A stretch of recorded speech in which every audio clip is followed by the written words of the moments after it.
Hello guys, मानवा hub Hindi channel में आप लोगों का स्वागत है। डेली माहवा कंटेंट को हिंदी में देखने के लिए लाइक और सब्सक्राइब करना ना भूले। संदेश आया कि कैरेक्टर विचेस हट में प्रवेश कर रहा था। मुख्य कैरेक्टर जानता था कि विचेस हट एक आश्रय था जो जंगल में रैंडम प्लेस पर नियमित अंतराल पर दिखाई देता था और वहां 8 घंटे तक रहता था। उसे ये भी पता था कि जोन के प्रभाव अस्थायी रूप से हटा दिए जाते थे जब वह वहां होता था और यह एक सुरक्षित जोन थी जहां मॉन्स्टर्स नहीं दिखाई देते थे। लेकिन इसे ढूंढना मुश्किल था और जंगल में आराम करने का कोई और तरीका नहीं था। मुख्य कैरेक्टर ने सोचा कि वे पहले आश्रय को बहुत लंबे समय से ढूंढ रहे थे, लेकिन मीशु की तेज नज़र ने जल्दी से अगला आश्रय ढूंढने में मदद की। इस बीच लैबिरिंथ के बंद होने में 53 घंटे बचे थे। नई विचर्स हट में प्रवेश करते ही सिस्टम विंडो पर एक संदेश आया कि वर्तमान में आगंतुकों की संख्या 5 थी और प्रवेश अवरुद्ध था। मीशा ने खुशी से चमकती हरी घास को देखते हुए कहा कि उन्होंने इस जगह को तीसरी बार देखा था, लेकिन उसे इस जगह से थकान नहीं हुई थी। फिर मीशा ने मुस्कुराते हुए ब्यॉन की ओर मुड़कर उससे एक सवाल पूछना चाहा, लेकिन उसने उसे अचानक रोक दिया और गंभीर चेहरे के साथ उसे शांत रहने के लिए कहा। फिर उसने कहा कि यहाँ कोई और था। मीशा ने फिर से पूछा कि उसे यह कैसे पता चला। मुख्य कैरेक्टर ने समझाया कि केवल 5 लोग यहाँ प्रवेश कर सकते थे और पोर्टल उनके पीछे बंद हो गया था। मीशा ने उलझन में एक कैमोमाइल फूल पकड़ते हुए पूछा कि क्या यह सच था कि कोई उनसे पहले प्रवेश कर चुका था। मुख्य कैरेक्टर ने उसकी बात का जवाब हाँ में दिया और फिर सुझाव दिया कि वह कुछ समय बाद खोज करे। कुछ देर बाद उन्हें एक योद्धा का सामान मिला जिसमें एक हेलमेट और एक भारी कुल्हाड़ी शामिल थी। मुख्य कैरेक्टर ने गहराई से आगे देखते हुए सोचा कि यह वही आदमी था जिसने उस मामूली पुजारिन एलिजा की मदद की थी। फूलों के बीच आंखें बंद किए संतुष्ट होकर एक आदमी लेटा हुआ था। उसे देखकर मुख्य कैरेक्टर ने सोचा कि वह एक बेघर व्यक्ति जैसा दिखता है। फिर उसने खुद से पूछा, क्या हुआ? मिशा ने इस आदमी को देखते हुए बॉन से कहा कि झोपड़ी में कोई और भी है। फिर उसने पूछा कि क्या उसे नहीं लगता कि ये वही लोग हैं। प्रोटैगनिस्ट ने मेस उठाकर उस आदमी के चेहरे पर रखा और पहले उसे बेहोश करने का सुझाव दिया। उसने भारी धातु की मेस को जोर से उस आदमी के सिर पर गिरा दिया। मिशा ने इसे चुपचाप देखा, फिर उसने नोटिस किया कि उसने कहा था कि वह सिर्फ उसे बेहोश करेगा। कुछ समय बाद कमरे में फर्श पर बंधे हुए कई रिसर्चर बैठे थे। उनके चेहरे पीटे हुए और बिगड़े हुए थे। उन्हें देखकर बॉन ने कहा कि यह आश्चर्यजनक था कि वह अभी भी जीवित था। मिशा ने आगे देखते हुए नोटिस किया कि वह ज़्यादा देर तक नहीं टिकेगा। फिर उसने कहा कि उन्हें बांधने की जरूरत नहीं थी। प्रोटैगनिस्ट ने पोशन वाला बर्तन खोला और रिसर्चर्स के सिर पर हीलिंग पोशन डालना शुरू किया। पोशन के सिर पर गिरते ही रिसर्चर तुरंत होश में आ गए और दर्द से चिल्लाने लगे। बॉन ने सामने बैठे आदमी की तरफ मुड़कर पूछा कि क्या वह जाग रहा है। वह आदमी डर से बॉन की तरफ देखते हुए पूछा कि क्या वह वही बार्बेरियन है। फिर वह आदमी डर से चिल्लाने लगा कि यह एक गलती थी और उस बेकार चीज़ ने उनका इस्तेमाल किया। उसने बताना शुरू किया कि उन्होंने उनके ग्रुप का पीछा किया, लेकिन उनमें से सिर्फ 3 थे और वह पूरे जंगल में भागते नहीं रहना चाहते थे। इसलिए उन्होंने एक आदमी को घायल कर दिया जो स्काउट जैसा दिखता था। फिर उस आदमी ने समझाया कि उन्होंने उसे गंभीर रूप से घायल नहीं किया था, बल्कि सिर्फ उसके कंधे पर एक खरोंच छोड़ी थी। तभी अचानक किसी रोशनी ने उन्हें पीछे धकेल दिया। उस आदमी ने बताया कि जब वे होश में आए तो उनके स्काउट के सिर में एक भाला फंसा हुआ था। प्रोटैगनिस्ट ने यह कहानी सुनकर गंभीरता से आगे देखा और सोचा कि लगता है हिकुरो का ग्रुप बच निकला था और चीक रॉड मिले की चोट की वजह से थी। उस आदमी ने बताना जारी रखा कि उन्होंने एक स्काउट खो दिया था और इसलिए अब वे उनका पीछा नहीं कर सकते थे। वे बस इधर उधर भटकते रहे और उसकी मौत के दूसरे दिन से समस्याएं शुरू हो गईं। तभी वह आदमी आगे देखते हुए हैरानी से एलिजा की तरफ मुड़ा, जो उसके गाल से चिपकी हुई थी। अचानक वह आदमी काले जादुई एनर्जी से घिर गया और दर्द से चिल्लाने लगा, जबकि जमीन के नीचे से मरे हुए लोग निकलने लगे। अन्य रिसर्चर्स ने इसे हैरानी से देखा और अपने हथियार सामने करते हुए डर से हवा में उठे उस आदमी को हंस कहकर बोला। वह आदमी बॉन की तरफ मुड़ा और उसे बताया कि उन्हें सब कुछ समझ में आया जब उसने उसकी जीवन एनर्जी को अब्जॉर्ब कर लिया। फिर एलिजा ने चालाकी भरी मुस्कान के साथ रिसर्चर्स को मूर्ख कहा। बंधा हुआ आदमी अब चिल्ला रहा था कि यह मामूली लड़की की पुजारिन थी। उस आदमी ने समझाया कि उसने उन्हें धोखा दिया और यह उनकी गलती नहीं थी। फिर उसने देवी की कसम खाई और कहा कि वे बिना वजह किसी को मारने नहीं जा रहे थे। प्रोटैगनिस्ट ने अचानक उससे चुप रहने बोला, लेकिन पिटा हुआ आदमी आंसू भरी आंखों से बोला कि वह माफ़ी मांगना भूल गया था। फिर वह माफ़ी मांगने लगा और चिल्लाया कि वे बहुत मूर्ख थे जब उन्होंने उसके धोखे में आ गए। उस आदमी ने चिल्लाकर कहा कि सारा नुकसान भर दिया जाएगा और फिर उसने दया की भीख मांगी। मिशा ने बॉन से पीछे से कहा कि वह उसके फैसले से सहमत होगी। प्रोटैगनिस्ट ने गहराई से आगे देखते हुए खुद से पूछा कि उसे क्या करना चाहिए। उसने सोचना शुरू किया कि कैसे इस दुनिया में आने के बाद उसने लोगों को मारा। उसने उन लोगों को याद किया जिन्होंने उसे धोखा दिया था और उसने तर्क दिया कि उन स्थितियों में उनकी जान खतरे में थी और उस पर बुरे लोगों ने हमला किया था जो जीने के लायक नहीं थे। हालांकि अब प्रोटैगनिस्ट समझ गया कि यह मामला अलग था। उसने डरे हुए, कांपते हुए उन आदमियों को देखा जो उससे दया की भीख मांग रहे थे और सोचा कि उन्होंने समस्याएं पैदा की थीं, लेकिन किसी की मौत नहीं हुई थी। फिर उसने अपने विचारों की पुष्टि की कि इस बार सब कुछ अलग था। उसने अपनी छाती पर हाथ बांधकर खुद से पूछा कि क्या उन्हें मारना सही होगा। उसने अपने मन में कल्पना की कि उसका बार्बेरियन व्यक्तित्व और उसका मानव और ऑफिस कर्मचारी वाला व्यक्तित्व उसके सामने खड़े थे। बार्बेरियन व्यक्तित्व ने उससे पूछा कि क्या ये सही है या गलत। फिर उसने सोचा कि इससे क्या फर्क पड़ता है। बार्बेरियन ने सुझाव दिया कि वह उन्हें मार दे क्योंकि यह आसान होगा और वे भविष्य में समस्याएं पैदा कर सकते हैं। उसके मानव पक्ष ने पूछा कि वह क्यों संदेह कर रहा है। फिर उसने नोटिस किया कि एक गलती के लिए लोगों को नहीं मारा जा सकता। प्रोटैगनिस्ट ने आगे देखते हुए सोचा कि क्या ये सिर्फ उस दुनिया पर लागू होता है जहां से वह आया था। फिर वह चुपचाप आगे देखता रहा और जल्द ही मिशा की तरफ मुड़कर उससे पूछा कि उसके क्या विचार हैं। मिशा ने उसे जवाब दिया कि वह उन पर भरोसा नहीं कर सकती। फिर उसने दुखी होकर कहा कि चाहे ये गलती हो या नहीं, उन्होंने उन्हें मारने की कोशिश की थी और अब वह समझती है कि इसे माफ नहीं किया जा सकता। प्रोटैगनिस्ट ने उसे जवाब दिया कि उसकी स्थिति उसे स्पष्ट थी। फिर उसने फैसला किया कि उसका मन साफ हो गया था, जैसे कोहरा छंट गया हो। मुख्य कैरेक्टर इस नतीजे पर पहुंचा कि रोम में रोम के कानून माने जाते हैं। उसने मेज को तेजी से अपने हाथों में भींचा और समझ गया कि अन्यथा वह खुद कब्र में समा जाएगा। फिर उसने मेज को एक डरे हुए आदमी के सिर पर उठाया, जो चिल्ला रहा था कि उसने खुद कहा था कि यह एक गलती थी। गुस्से से भरे चेहरे के साथ बॉन ने समझा कि यह गलती थी या नहीं, लेकिन उसे लगा कि वे पहले मौके पर यह स्थिति दोहराएंगे। जब बोन ने उस आदमी के सिर को तोड़ दिया तो सिस्टम विंडो पर एक नोटिफिकेशन आया जिसमें इन्फॉर्म किया गया कि उन्हें एक उपलब्धि मिली थी जिसकी शर्त 10 बार मारने का काम था और इनाम के रूप में एक अतिरिक्त पॉइंट मेंटल स्ट्रेंथ प्रदान किया गया था। खून से सने फर्श के पास खड़े होकर बोन ने निष्कर्ष निकाला कि वह इसे पहले दिन से समझ गया था जब उसने एक नए शरीर में आंखें खोली थीं। उसने अपना नाम बोन यानडेल बताया और खुद से कहा कि यही वह नाम है जिसके साथ उसे जीना है और यह सिर्फ एक नाम नहीं है क्योंकि सब कुछ बार्बेरियंस के अनुरूप होना चाहिए और यह उसके जीवित रहने का एकमात्र मौका है। मिशा ने चिंतित होकर बोन की तरफ मुड़कर पूछा कि क्या वह ठीक है। फिर उसने नोटिस किया कि उसका हाथ कांप रहा था। प्रोटैगनिस्ट ने विचारशील होकर आगे देखते हुए उसे चिंता न करने के लिए कहा और समझाया कि सब कुछ ठीक है। फिर उसने उससे अपना सामान इकट्ठा करने को कहा। कुछ समय बाद मिशा ने हैरानी से बोन का नाम लेकर पूछा कि वह क्या कर रहा है। प्रोटैगनिस्ट ने एक रिसर्चर की लाश उठाई और उसे चिमनी में डालना शुरू किया। उसने मिशा के सवाल का जवाब देते हुए कहा कि वह वही कर रहा है जो उसे करना था।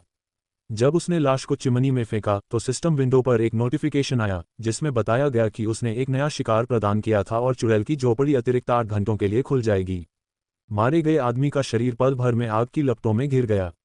जलते हुए शव को देखकर बोन ने महसूस किया कि यह बिल्कुल गेम जैसा था।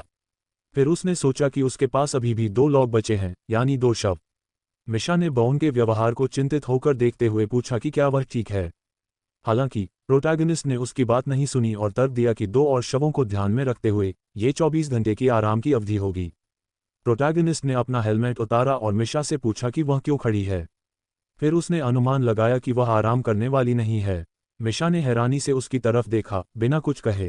प्रोटैगनिस्ट ने कहा कि इस मामले में वह पहले बिस्तर पर सोएगा और तुरंत बाद तकिए पर सिर के बल गिर गया। इस स्थिति में लेटे हुए उसने सोचा कि वह आरामदायक है और बिस्तर पर सोना सबसे अच्छी नींद थी। प्रोटैगनिस्ट ने अपने चेहरे के सामने तकिए को घूरते हुए महसूस किया कि अब वह वाकई अब कुछ कन्फ्यूजन नहीं था। और जितना वह मानवता को त्यागता और बार्बेरियन के जीवन को अपनाता उतना ही जीवन मानव जैसा होता जा रहा था। उसके मन में उसके पिछले जीवन के क्षण आने लगे, कैसे वह ऑफिस में काम करता था, कैसे लोगों के साथ बातचीत करता था, कैसे उसने अपनी पूर्व प्रेमिका के साथ दिन किया था और कैसे उसने ये गेम खेला था जब उसकी पूर्व प्रेमिका उसके पीछे लेटी हुई किताब पढ़ रही थी। उसकी आखिरी याद ये थी कि कैसे वह अपनी पूर्व प्रेमिका के साथ बिस्तर पर सोया था और उसके चेहरे पर मुस्कान थी। मुख्य कैरेक्टर ने अचानक अपनी आंखें खोलीं। उसका पूरा चेहरा पसीने से भीगा हुआ था। वह डर से आगे देख रहा था और तेजी से हवा को अपने फेफड़ों में भर रहा था। उस समय मिशा उसकी जांघ पर सो रही थी, उसके चेहरे पर खुशी थी। मुख्य कैरेक्टर बिस्तर पर उठ बैठा और डर से आगे देखते हुए निष्कर्ष निकाला कि यह एक सपना था। फिर वह अपने विशाल हाथ को देखने लगा और सोचने लगा कि उसका जीवन और एक राक्षसी शरीर और असली राक्षसों के साथ लड़ाई अब उसकी नई वास्तविकता थी। उसने चिमनी में जलती हुई मानव हड्डियों को देखा और सोचा कि वह लगभग 7 घंटे सोया था। फिर उसने मिशा की तरफ सवालिया निगाह से देखा जो उसकी जांघ पर सो रही थी और मन ही मन पूछा कि वह यहाँ कब आ गई। मिशा ने सोते हुए संतुष्ट होकर एक और टुकड़ा मांगा। उसे देखकर बाउन ने अनुमान लगाया कि वह कुर्सी पर असहज थी। फिर उसने उसका नाम लेकर उठने के लिए कहा। मिशा ने हंसते हुए 5 मिनट और मांगे, लेकिन मुख्य कैरेक्टर ने उसे गुस्से से देखा। जल्द ही चुड़ैल की झोपड़ी से डरावनी चीखें सुनाई देने लगी, जो मिशा की थीं, जो चिल्ला रही थी कि वह उठ रही है। फिर मिशा ने बाउन को मूर्ख बार्बेरियन कहा और उसे रुकने के लिए कहा। कुछ समय बाद मुख्य कैरेक्टर ने महसूस किया कि लैबिरिंथ के बंद होने में 24 घंटे बचे थे और झोपड़ी के बंद होने में 1 घंटा बचा था। अगला दिन आ गया और वह और मिशा बिस्तर पर बैठे सूखे मांस को चबा रहे थे। उसने सोचा कि अगर वे थोड़ी देर और टिक गए तो वे इस शापित जंगल से बचकर शहर वापस जा सकते थे। मिशा ने खुशी से मुस्कुराते हुए कहा कि यह अध्ययन बहुत कठिन था। फिर उसने चिल्लाकर कहा कि वह वापस लौटते ही नहाएगी। फिर वह बाउन की तरफ मुड़ी और उससे पूछा कि वह क्या करेगा। सूखे मांस को चबाते हुए मुख्य कैरेक्टर ने उसे जवाब दिया कि उसे नहीं पता। कुछ समय बाद सिस्टम विंडो पर एक नोटिफिकेशन आया, जिसमें इन्फॉर्म किया गया कि चुड़ैल की झोपड़ी बंद हो रही थी और कैरेक्टर चुड़ैल के जंगल में जा रहा था और जोन का प्रभाव अब लागू नहीं था। जब बाउन और मिशा चुड़ैल के जंगल में पहुंचे तो उस जंगल का स्थान बहुत बदल गया था और चारों ओर लाल रंग छा गया था। मुख्य कैरेक्टर और मिशा ने हैरानी से आगे देखा, उनकी आंखें और मुंह चौंधिया गए थे। फिर मिशा ने उसकी तरफ मुड़कर पूछा कि क्या हो रहा था। मुख्य कैरेक्टर ने मन ही मन शाप देते हुए समझा कि क्या हो रहा था। उस समय मॉनिटर स्क्रीन पर एक नोटिफिकेशन आया, जिसमें बताया गया कि चुड़ैल की झोपड़ी में 5 ऑफरिंग्स किए गए थे। अगले नोटिफिकेशन में कहा गया कि 6 ऑफरिंग्स किए गए थे और आखिरी में कहा गया कि 7 रिलेशनशिप्स बनाए गए थे। फिर एक नोटिफिकेशन आया जिसमें कहा गया कि एक विशेष शर्त पूरी हो गई थी, यानी 7 बलिदान। चुड़ैल के जंगल से एक विशाल और शक्तिशाली राक्षस प्रकट हुआ। ये लॉर्ड ऑफ केओस रायस था, जो फ्लो के चारों ओर घूम रहा था। मुख्य कैरेक्टर ने समझा कि यह फ्लो का मास्टर था। बाउन जानता था कि फ्लो का मास्टर एक राक्षस होता है जो जोन के बॉस की तरह व्यवहार करता है।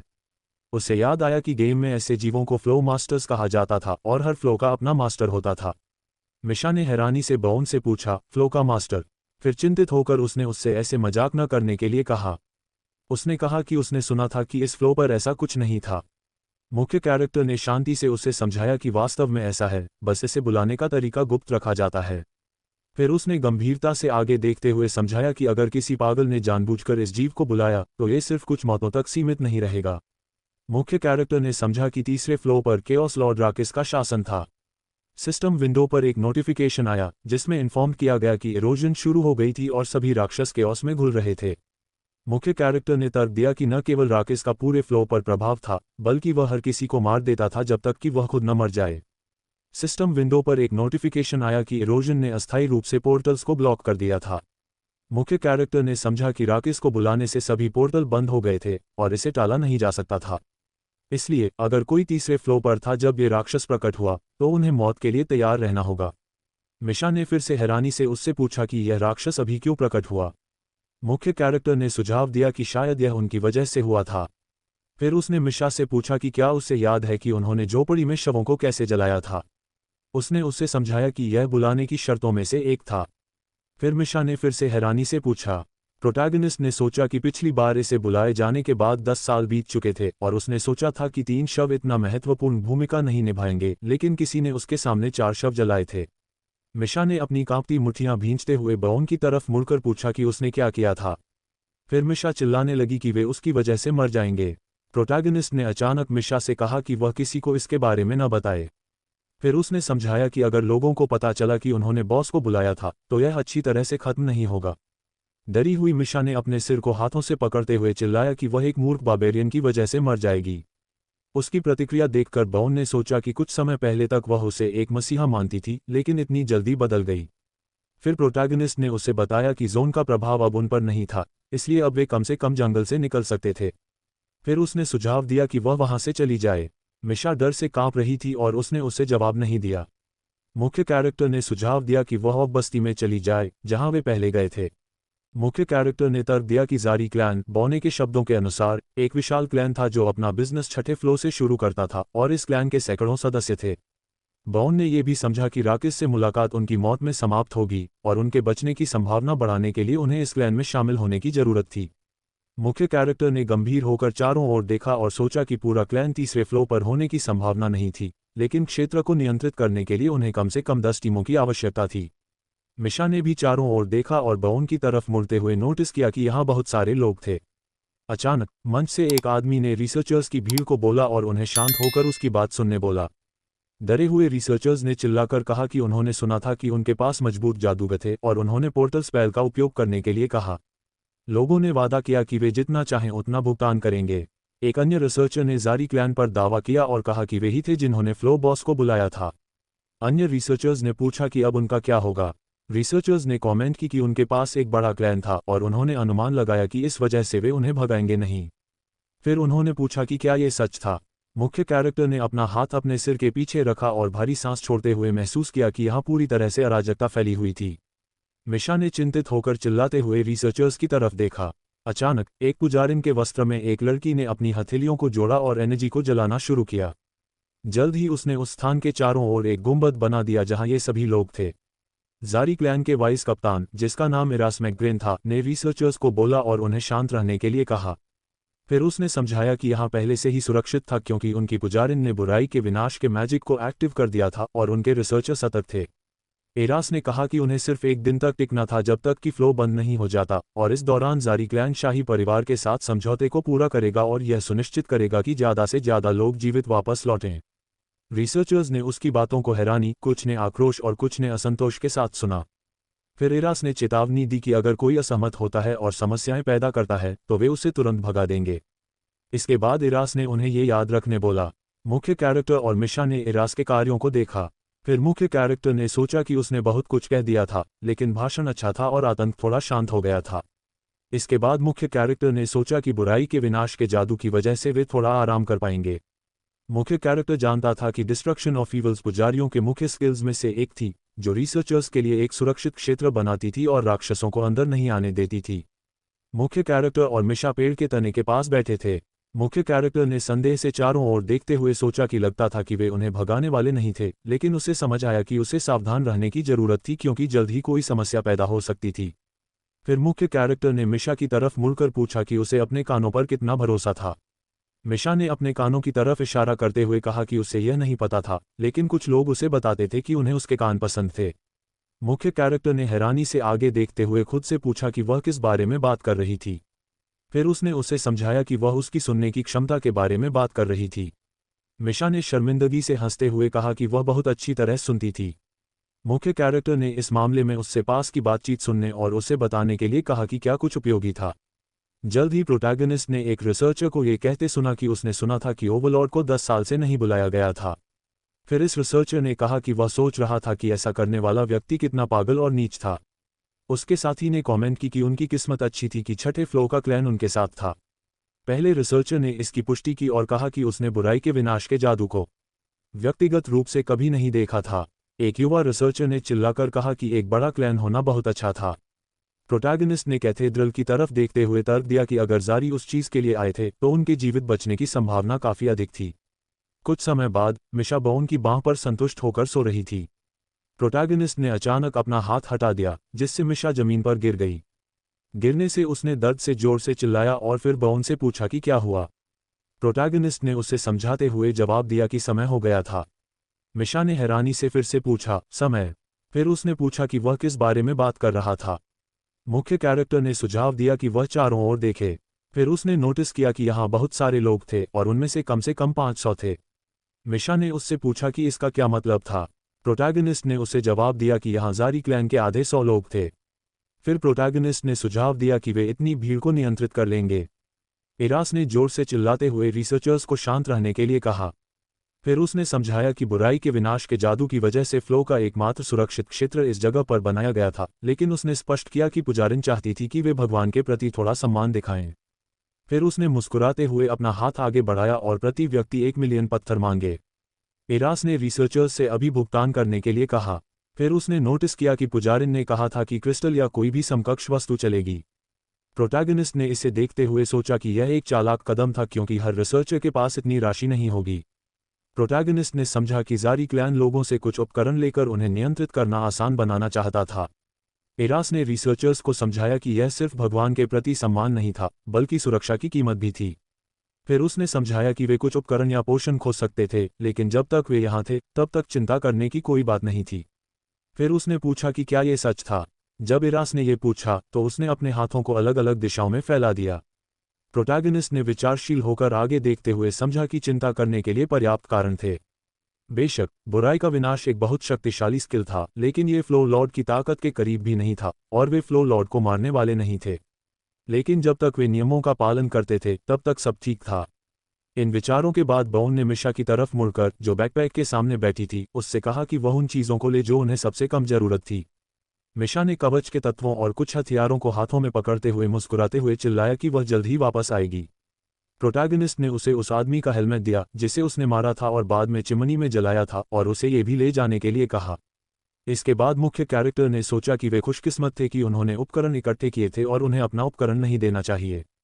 खासकर बाउन ने अपना विचार पूरा नहीं किया क्योंकि उसे एक जोरदार आक्रोशित चीख ने रोक दिया, जिसमें पूछा गया कि क्या वे उन्हें भूखा मरने के लिए कह रहे थे। कई रिसर्चर्स ने आक्रोश के साथ जारी क्लैन को बोला और पूछा कि एक दिन में 1 मिलियन कॉमी कैसे देंगे। उन्होंने कहा कि यह मजाकिया था। मुख्य कैरेक्टर ने यह देखते हुए समझा कि स्थिति घृणित होती जा रही थी।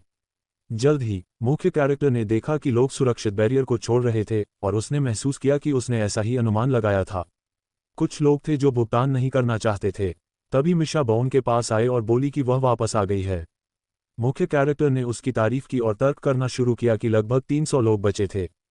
फिर उसने निष्कर्ष निकाला कि जारी क्लैन ने 300 मिलियन कमाए थे। उसने इसकी तुलना इस तथ्य से की कि लगता था कि उन्होंने पैसे छाप लिए थे। प्रोटैगनिस्ट ने ईर्ष्या से सोचा कि वे लोगों की संख्या कम करके 2 महत्वपूर्ण कार्य एक साथ कर पाएंगे। हालांकि इसके बाद प्रोटैगनिस्ट ने निष्कर्ष निकाला कि उन सभी के लिए आसमान से प्रार्थना करना बेहतर होगा, क्योंकि उसे समझ आया कि अगर फ्लो लॉर्ड यहां आ गया तो वे बर्बाद हो जाएंगे। ये सोचते हुए प्रोटैगनिस्ट ने गंभीरता से आसमान की तरफ देखा। इसके बाद प्रोटैगनिस्ट ने सोचा कि तीसरा फ्लो काफी बड़ा है और हर कोई उम्मीद कर रहा है कि उनकी फ्लो लॉर्ड से मुलाकात न हो। जो रिसर्चर चले गए थे और जो बचे थे, दोनों आशावादी थे, लेकिन वह सबसे बुरे परिदृश्य के लिए तैयारी कर रहा था। प्रोटैगनिस्ट ने समझा कि डर हमेशा सच नहीं होते, लेकिन इसकी भविष्यवाणी करना मुश्किल है। 19 घंटे और 7 मिनट यानी लैबरंथ के बंद होने से 5 घंटे पहले प्रोटैगनिस्ट ने सोचा कि यह वाकई हो गया। उसने समझा कि यह बारिश निराशा थी, यानी केओस लॉर्ड की इनएक्टिव आभा। आसमान से काले तरल की बूंदें गिर रही थीं। सिस्टम विंडो पर एक नोटिफिकेशन आया जिसमें इन्फॉर्म किया गया कि कैरेक्टर को लगातार केओस विशेषता से नुकसान हो रहा है और जादू प्रतिरोध बहुत कम हो गया है। प्रोटैगनिस्ट ने सोचा कि यह स्किल न केवल क्षेत्र को नुकसान पहुंचाता है, बल्कि इसे इरोजन जोन में बदल देता है, जो सभी प्रभावों को हटा देता है। जमीन को देखते हुए, जो बारिश के बाद झुलसी हुई लग रही थी, सिस्टम विंडो पर एक नोटिफिकेशन आया जिसमें चेतावनी दी गई कि केओस विशेषता के लगातार संपर्क में रहने से कन्फ्यूजन नामक स्थिति प्रभाव हो सकता है। मिशा ने चिंतित होकर बाउन की तरफ मुड़कर अपना हाथ उसके हाथ पर रखा और डर से आगे देखा। उसी समय केओस लॉर्ड राकिस उस जगह की तरफ बढ़ने लगा जहां वे सभी थे। उसका मुंह चौड़ा था और उसके नुकीले दांत बहुत लंबे थे। केओस लॉर्ड ने जोर से और अशुभ रूप से गर्जना शुरू कर दी। रिसर्चर डर से चिल्लाए कि यह फ्लो का लॉर्ड था और उन्होंने इसे रोकने के लिए कहा। एक भयभीत रिसर्चर ने उलझन में पूछा कि क्या वे उन्हें छोड़कर भागेंगे। फिर उसने अपने होंठ दांतों से दबाए और कहा कि वह नहीं मरना चाहती। एक अन्य रिसर्चर ने जोर से कहा कि उन्होंने उपकरण लिए थे और सुरक्षा का वादा किया था, और उन्होंने मांग की कि वे अपना वादा निभाएं। राकिस रिसर्चर्स से कुछ 100 मीटर दूर था। राकिस को देखते हुए जायरा ने कहा कि वे अंततः इस स्थिति में पहुंच गए थे। फिर उसने नोट किया कि अभियान को गंभीर नुकसान होगा। एरास ने अपना मुंह चौड़ा करके चेतावनी दी कि केओस लॉर्ड राकिस पहले से ही यहां था। फिर उसने बोला कि वे सब कुछ तैयार कर लें जो वे तैयार कर रहे थे। सिस्टम विंडो पर नोटिफिकेशन आया कि एक उन्नत एंड्योरेंस स्क्रॉल का उपयोग किया गया था, और फिर एक एनर्जी रीजनरेशन स्क्रॉल का उपयोग किया गया। एक क्रमांकित आइटम, जिसे banner of the sun lord कहा जाता था, का भी उपयोग किया गया, जिसकी वजह से इरास के हाथ में पकड़े हथियार में उरुम का प्रकाश भर गया।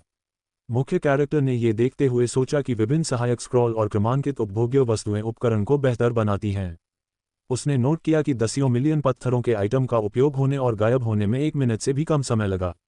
एरास ने अपने हाथ में चमकते हुए मेले हथियार को पकड़ते हुए बोला कि वे आपूर्ति बचाए नहीं। फिर उसने चिल्लाकर कहा कि उन्हें जीवित वापस लौटना होगा। प्रोटैगनिस्ट ने मुस्कुराते हुए खुद से पूछा कि क्या वे वाकई राकिस से लड़ने जा रहे थे। बाउन ने मुस्कुराते हुए सोचा कि लगता था कि वह अकेला नहीं था जो सबसे बुरे के लिए तैयारी कर रहा था, और पहली बार वह इस बात से खुश था।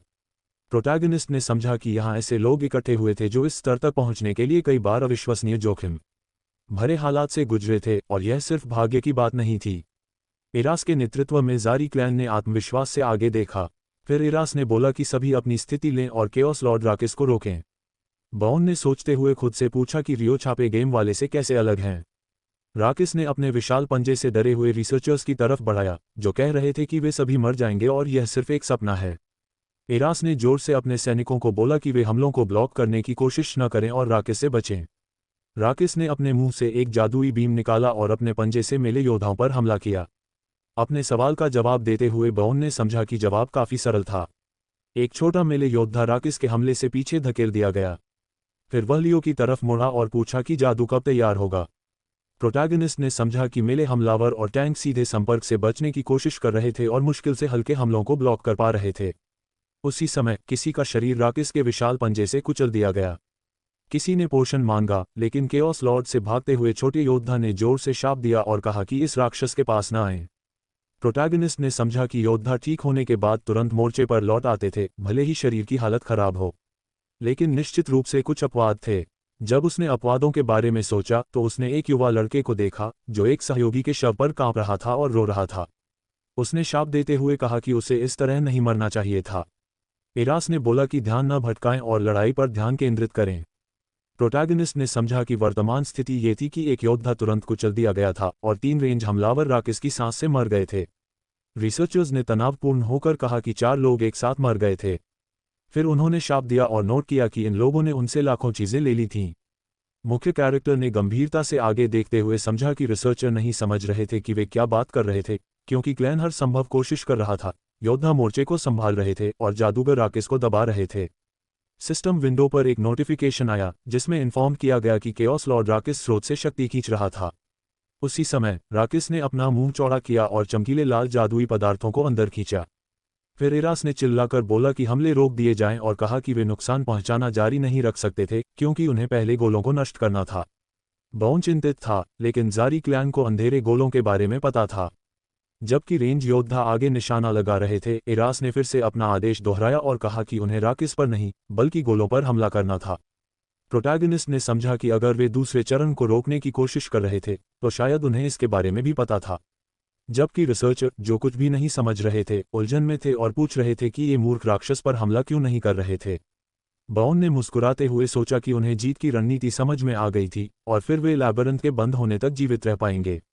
जब समय 22 घंटे और 37 मिनट था तो बाउन ने अपनी घड़ी देखते हुए समझा कि सिर्फ 1 घंटे से थोड़ा अधिक समय बचा था और इस समय तक 11 लोग मर चुके थे, यानी उनकी ताकत का लगभग 20%। प्रोटैगनिस्ट ने सोचा कि यह डरावना नहीं था और सबसे बुरी स्थिति अभी भी टाली जा सकती थी। लेकिन प्रोटैगनिस्ट ने रिसर्चर्स की प्रतिक्रिया देखी, जो डर और उलझन में चिल्ला रहे थे कि क्लैन के ये मूर्ख निश्चित रूप से खत्म हो गए थे। उन्होंने पूछा कि कितने लोग पहले ही मर चुके थे। ये देखकर प्रोटैगनिस्ट ने महसूस किया कि असली समस्या रिसर्चर थे, क्योंकि वे घबराने लगे थे और हर बार जब राकिस गुस्से में आता तो कोई न कोई जिसने सुरक्षा के लिए भुगतान किया था मर जाता। प्रोटैगनिस्ट का मानना था कि यह रिसर्चर्स की गलती थी, जो ऐसी लड़ाई के बगल में खड़े थे और स्थिति पर बिल्कुल भी नजर नहीं रख रहे थे। मिशा ने बाउन की तरफ मुड़कर नोटिस किया कि सब कुछ बहुत अच्छा नहीं लग रहा था। फिर उसने उससे पूछा कि क्या वे कुछ करेंगे। प्रोटैगनिस्ट ने उसे इंतजार करने के लिए कहा और फिर उसने उसे बताया कि वह उस समय क्या सोच रहा था। रिसर्चर उस स्थिति पर जोरदार चर्चा कर रहे थे।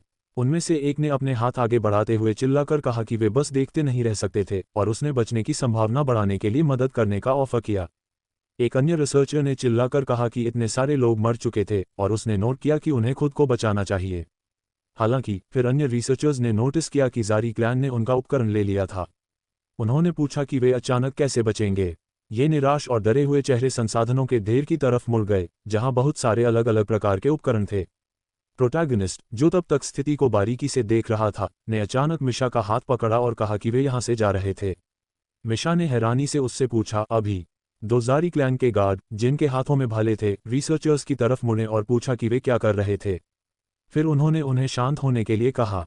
आक्रोशित रिसर्चर्स ने चिल्लाकर कहा कि वे अपना वादा नहीं रख सके, लेकिन फिर भी भुगतान ले लिया। एक गार्ड ने उन्हें बताया कि अगर वे नहीं जाते तो सभी को खतरा होगा।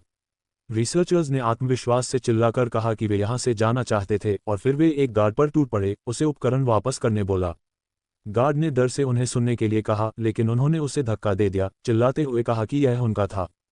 प्रोटैगनिस्ट ने तनावपूर्ण होकर भागना शुरू किया और मिशा को बोला कि वह पीछे न रहे। उस समय उसने तर्क दिया कि निश्चित रूप से सब कुछ इसी पर आएगा, क्योंकि आमतौर पर रिसर्चर राकिस को हराने की रणनीति नहीं जानते थे। रिसर्चर लालच से उपकरणों के ऊंचे ढेर पर टूट पड़े, जोर से और पागलों की तरह चिल्ला रहे थे। प्रोटैगनिस्ट ने तनावपूर्ण होकर अपने सामने ढाल पकड़े हुए और आग की लपटों को पार करते हुए आगे भागना शुरू किया और मिशा उसके पीछे भागी। जल्द ही उसने उसे चेतावनी दी कि आगे केओस स्पिरिट्स थे, कई बुरे जादुई पदार्थ जिनके चौड़े मुंह और लंबे नुकीले दांत थे, बॉन की तरफ बढ़ रहे थे। प्रोटैगनिस्ट ने अचानक दाएं मुड़कर भागने बोला और फिर उसने सोचा कि उनके पास राक्षसों से लड़ने का समय नहीं था। मिशा उससे सहमत हो गई और उसके पीछे भागने लगी, जबकि केओस स्पिरिट्स उनका पीछा कर रहे थे। बॉन ने समझा कि उन्हें जितना दूर भाग सकते थे भागना था। वे सभी आगे भागते रहे। प्रोटैगनिस्ट ने समझा कि अभी थोड़ा ही बचा था। उसने अपने सामने के स्थान को देखा और सोचा कि जंगल के केंद्र से काफी दूरी होगी। हालांकि अचानक प्रोटैगनिस्ट का चेहरा विकृत हो गया और उसने उलझन में अपने सामने देखा। उसी समय सिस्टम विंडो पर नोटिफिकेशन आया, जिसमें इन्फॉर्म किया गया कि केओस लॉर्ड ने सफलतापूर्वक स्रोत की शक्ति को अब्जॉर्ब कर लिया था, जिसकी वजह से ईवल रिफ्ट नामक प्रभाव एक्टिव हो गया था और इसकी त्रिज्या 5 किलोमीटर थी। प्रोटैगनिस्ट ने उलझन में अपने सामने देखते हुए खुद से पूछा, क्या यह अंधेरा राइज का अंतिम स्किल है? फिर उसने तनावपूर्ण होकर उलझन में अपने सामने देखते हुए खुद से पूछा, क्या इस मामूली चीज ने वाकई सभी गोलों को खा लिया? मिशा ने डर से बॉन की तरफ देखते हुए जोर से उसका नाम लेकर पूछा कि क्या हो रहा था। प्रोटैगनिस्ट ने शाप दिया, यह महसूस करते हुए कि सब कुछ ऐसा ही था और यह ईवल रिफ्ट था। वह जानता था कि ईवल रिफ्ट राइज का अंतिम स्किल था, जो 10 गोलों को अब्जॉर्ब करने के बाद एक्टिव होता था और गेम के समय में 45 मिनट तक चलता था। इसका सार ये था कि अगर आप प्रभाव क्षेत्र से बच नहीं पाते तो वहां के सभी लोग मर जाएंगे, चाहे वे कितने भी मजबूत क्यों न हों। बॉन ये भी जानता था कि इस स्किल की एक खासियत थी जो प्रभाव में आने वाले सभी लोगों को क्षेत्र के केंद्र में खींच लेती थी। सिस्टम विंडो पर एक नोटिफिकेशन आया, जिसमें इन्फॉर्म किया गया कि सभी कैरेक्टर्स को केंद्र में ले जाया जाएगा। प्रोटैगनिस्ट ने उलझन में चारों ओर देखा। वे और मिशा रिसर्चर्स की भीड़ के बीच थे। उनमें से एक ने उलझन में पूछा कि क्या हो रहा था, क्योंकि वह भाग रहा था। फिर रिसर्चर्स ने पूछना शुरू किया कि वे कहाँ हैं। चारों ओर देखते हुए प्रोटैगनिस्ट ने समझा कि लगभग 200 रिसर्चर बचे थे और जारी क्लैन के लगभग 20 लोग थे। हालांकि बॉन को याद था कि शुरू में उनमें से 50 थे। प्रोटैगनिस्ट ने तर्क दिया कि क्लैन के 11 सदस्य कुछ घंटों में मर गए थे और बाकी पिछले कुछ मिनटों में मर गए थे। मुख्य कैरेक्टर के लिए यह स्पष्ट था कि जब वे भागे थे तो क्या हुआ था। रिसर्चर्स ने जारी क्लैन को बोला और उन्हें खुद को समझाने के लिए कहा, लेकिन क्लैन के एक योद्धा ने आगे बढ़कर रिसर्चर्स को गाली देना शुरू कर दिया और उन्हें चुप रहने बोला। फिर गुस्से में उस योद्धा ने उनसे पूछा कि क्या उन्हें पता था कि उनकी वजह से कितने लोग मर चुके थे। उसने उन्हें चेतावनी दी कि अगर वे पास आए तो वे तुरंत हमला करेंगे। रिसर्चर्स ने आंसू भरी आंखों से पूछा कि क्या यह उनकी गलती थी। फिर उनमें से एक आदमी ने कहा कि अगर उन्होंने उपकरण नहीं लिए होते तो शायद ऐसा नहीं होता। एक डरा हुआ लड़का आंसू भरी आंखों से गुजरने की भीख मांगने लगा और चिल्लाया कि उसने कुछ नहीं किया और वह भुगतान करेगा। जारी क्लैन के एक योद्धा ने धमकी भरे अंदाज में रिसर्चर्स को बोला कि वे आभारी हों कि उन्हें एक साथ नहीं मारा गया। फिर उसने उन्हें चेतावनी दी कि पहले जो सुरक्षा थी उस पर भरोसा न करें, क्योंकि उनके लिए सभी को मारना मुश्किल नहीं होगा। दुखी रिसर्चर शाप देने लगे और पूछने लगे कि अब क्या होगा। अचानक एक पतला कांपता हुआ हाथ ऊपर उठा और उस लड़के ने कहा कि उसे इस जगह के बारे में थोड़ा पता था। फिर उसने विवरण न पूछने के लिए कहा, लेकिन उसने नोट किया कि उन्हें यहाँ से निकलना होगा, नहीं तो वे सभी मर जाएंगे। फिर उसने समझाया कि उसने प्राचीन ग्रंथों में इसके बारे में पढ़ा था। एक रिसर्चर ने उसकी तरफ मुड़कर फिर से पूछा और फिर उसने पूछा कि क्या कोई समय सीमा थी। उस लड़के ने समझाना शुरू किया कि ग्रंथों में लिखा था कि उन्हें 5 किलोमीटर के क्षेत्र से बचना होगा और फिर उसने कहा कि रास्ते में राक्षस होंगे, लेकिन अगर वे मिलकर काम करें तो वे बच सकते हैं। मुख्य कैरेक्टर, जो ये सब देख रहा था, ने सोचा कि यह आश्चर्यजनक था, लेकिन उसने समझा कि वह लड़का सही था। उसी समय बॉन ने महसूस किया कि समस्या ये थी कि राकिस के क्लोन और केओस स्पिरिट्स पागलों की तरह हमला करेंगे अगर वे केंद्र से दूर जाते। रिसर्चर्स ने उस लड़के के विचारों की पुष्टि की और चिल्लाया कि वे मौत के लिए बर्बाद थे, इसलिए बेहतर होगा कि वे बचने की कोशिश करें। फिर एक अन्य रिसर्चर ने इसे आजमाने का सुझाव दिया। मिशा ने बॉन की तरफ मुड़कर कहा कि लोग जाने वाले थे और फिर उसने उससे पूछा कि वे क्या करेंगे। प्रोटैगनिस्ट ने समझा कि आधे से ज़्यादा लोग चले गए थे, लेकिन वे ऐसी कम संभावना पर दांव नहीं लगाएंगे। उसने मिशा को अपने पीछे आने के लिए कहा। जल्द ही वे टायलर के पास पहुंचे। बॉन की योजना थी कि वे उस पर दांव लगाएं जो अधिक विश्वसनीय लगता था। टायलर ने अपना हाथ आगे बढ़ाते हुए बार्बेरियन को रुकने बोला और फिर उसने चेतावनी दी कि अगर वह करीब आया तो वह उसे रोक देगा। अचानक टायलर ने अपनी बात बीच में ही रोक दी और हैरानी से आगे देखते हुए पूछा कि वह यहाँ क्या कर रही थी। प्रोटैगनिस्ट ने मुस्कुराते हुए टायलर को बोला और कहा कि वे लंबे समय से एक दूसरे को नहीं देखे थे। टायलर ने फिर से हैरानी से पूछा, लंबे समय से? फिर उसने उसे कहा कि वह ऐसा न करे जैसे कि वे पुराने दोस्त हों। प्रोटैगनिस्ट ने टायलर से पूछा कि क्या उन्हें हीरो ऑक का सार मिल गया था। टायलर ने संतुष्ट मुस्कान के साथ हाँ में जवाब दिया और फिर वह ये बताने लगा कि वे कितने भाग्यशाली थे। अचानक उसका चेहरा विकृत हो गया और वह हैरानी से आगे देखने लगा। उसने तुरंत अपनी तलवार निकाली और धमकी भरे अंदाज में बॉन से पूछा कि उसे यह कैसे पता था। आत्मविश्वास से भरी मुस्कान के साथ बॉन ने सोचा कि उसका पहला दांव काम कर गया था। एरास ने खून से सने झंडों को देखते हुए रिपोर्ट सुनी, जिसमें कहा गया था कि 23 लोग बचे थे, यानी 3 पुजारी, 6 जादूगर, 12 रेंज हमलावर और 2 मेले योद्धा। एरास ने चिढ़कर पूछा, सिर्फ 2 मेले योद्धा? ज़ारी क्लैन के वाइस कप्तान एरास मैग्रेन ने गंभीरता से सोचा कि कई योद्धा उस हंगामे के दौरान मर गए थे क्योंकि उन्हें समर्थन नहीं मिला और उन्होंने समय खरीदने की कोशिश की लेकिन रायस को गोलों को अब्जॉर्ब करने दिया। एक आदमी, जिसके हाथ में छड़ी थी, ने एरास की तरफ मुड़कर पूछा कि वे क्या करेंगे।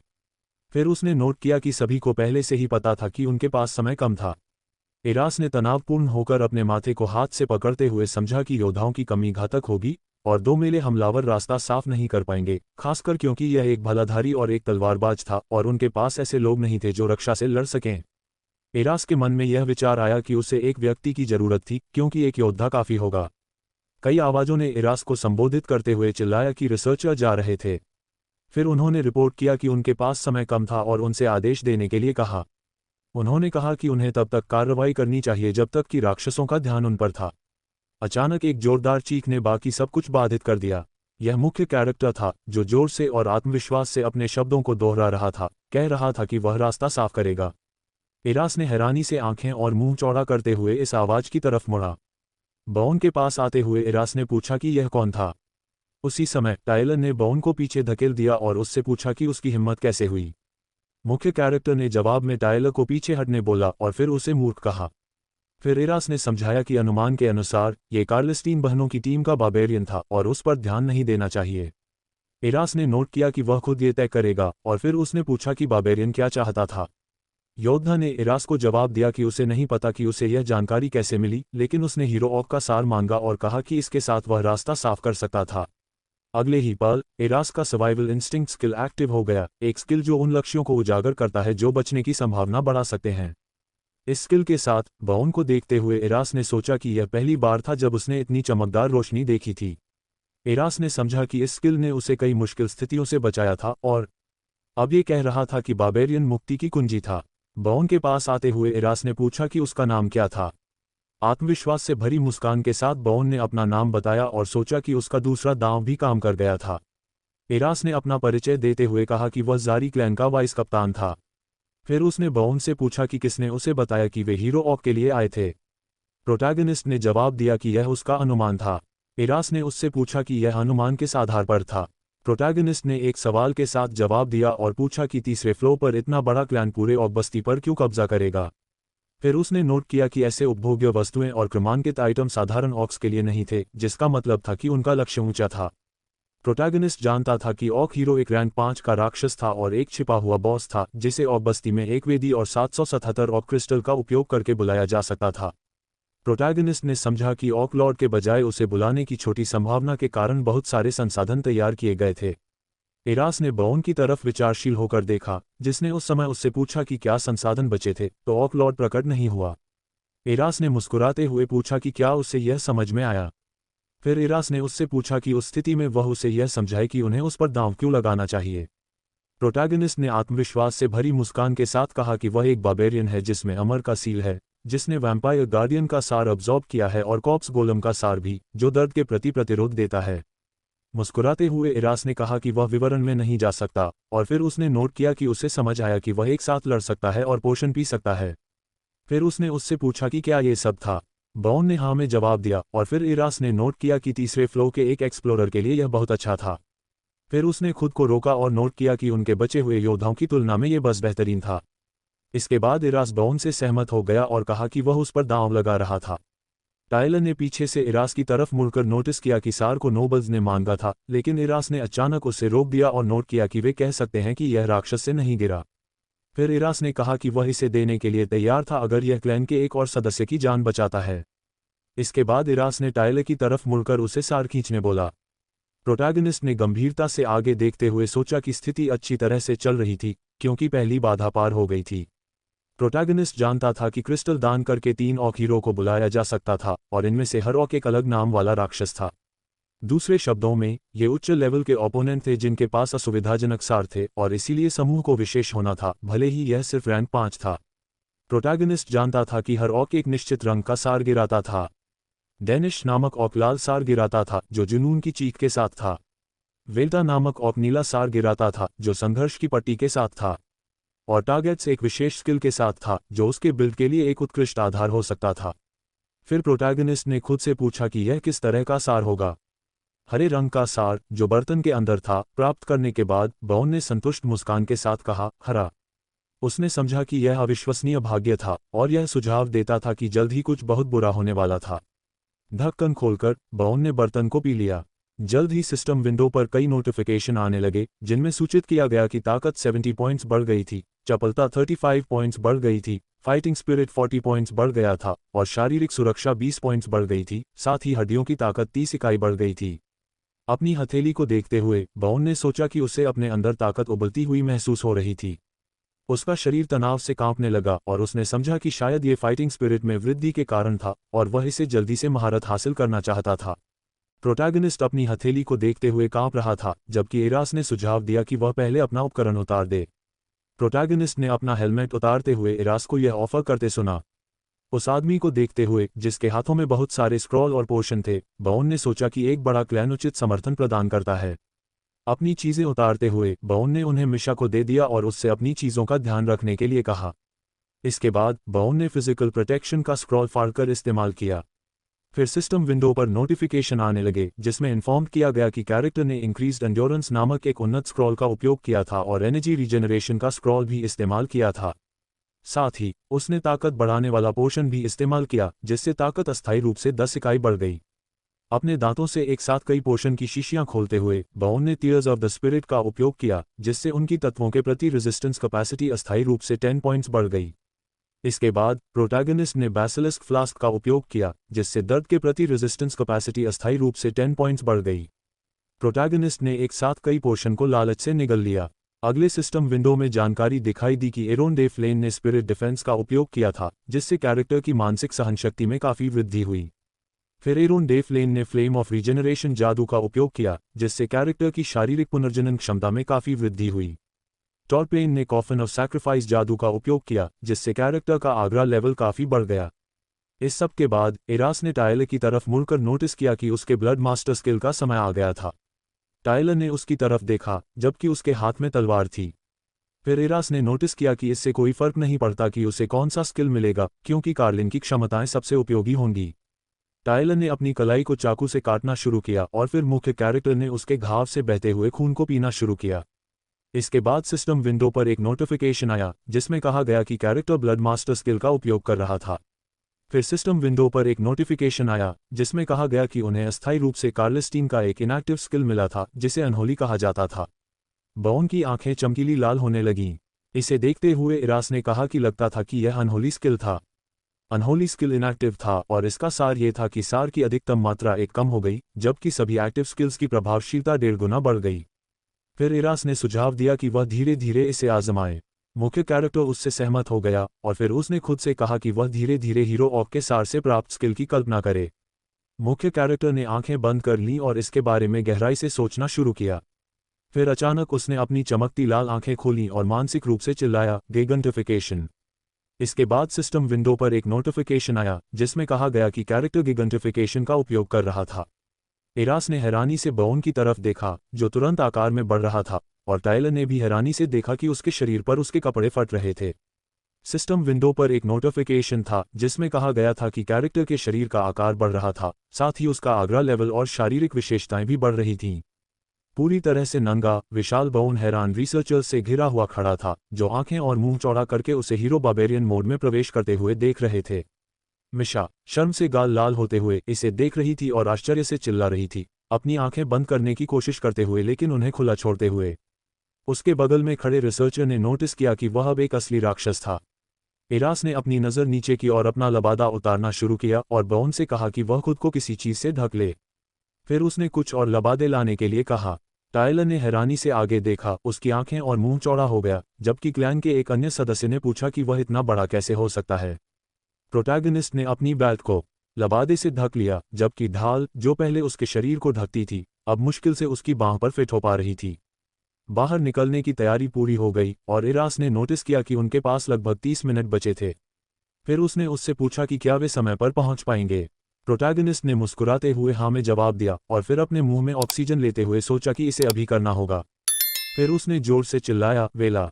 इस चीख के साथ प्रोटैगनिस्ट ने आगे की तरफ पागलों की तरह दौड़ना शुरू किया, ये सोचते हुए कि उसके लिए कुछ भी असंभव नहीं था।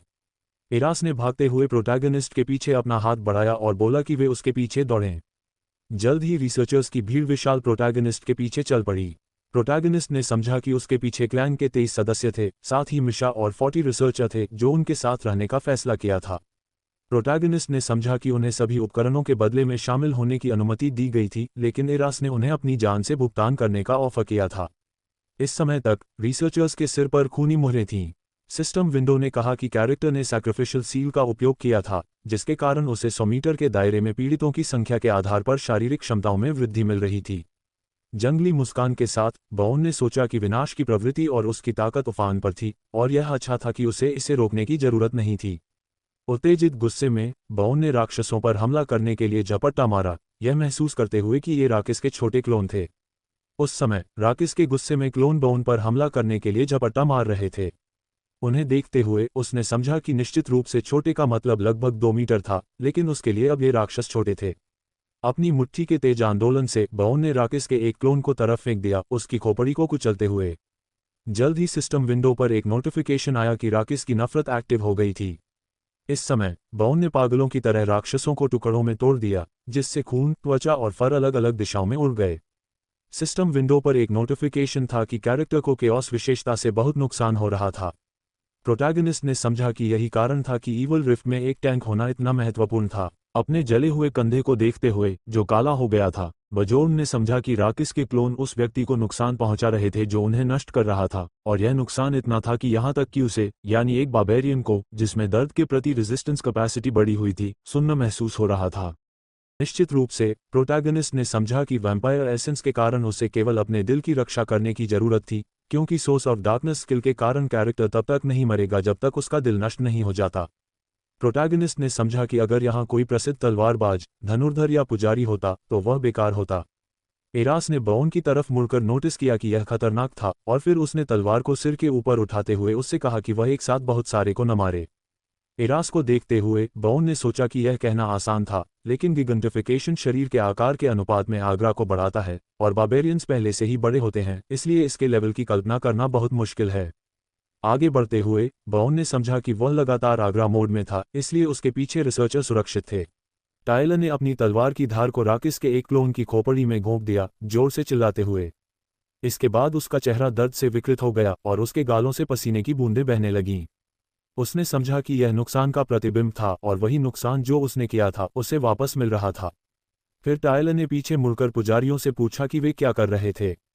इसके बाद टायलर ने उसे इलाज करने बोला।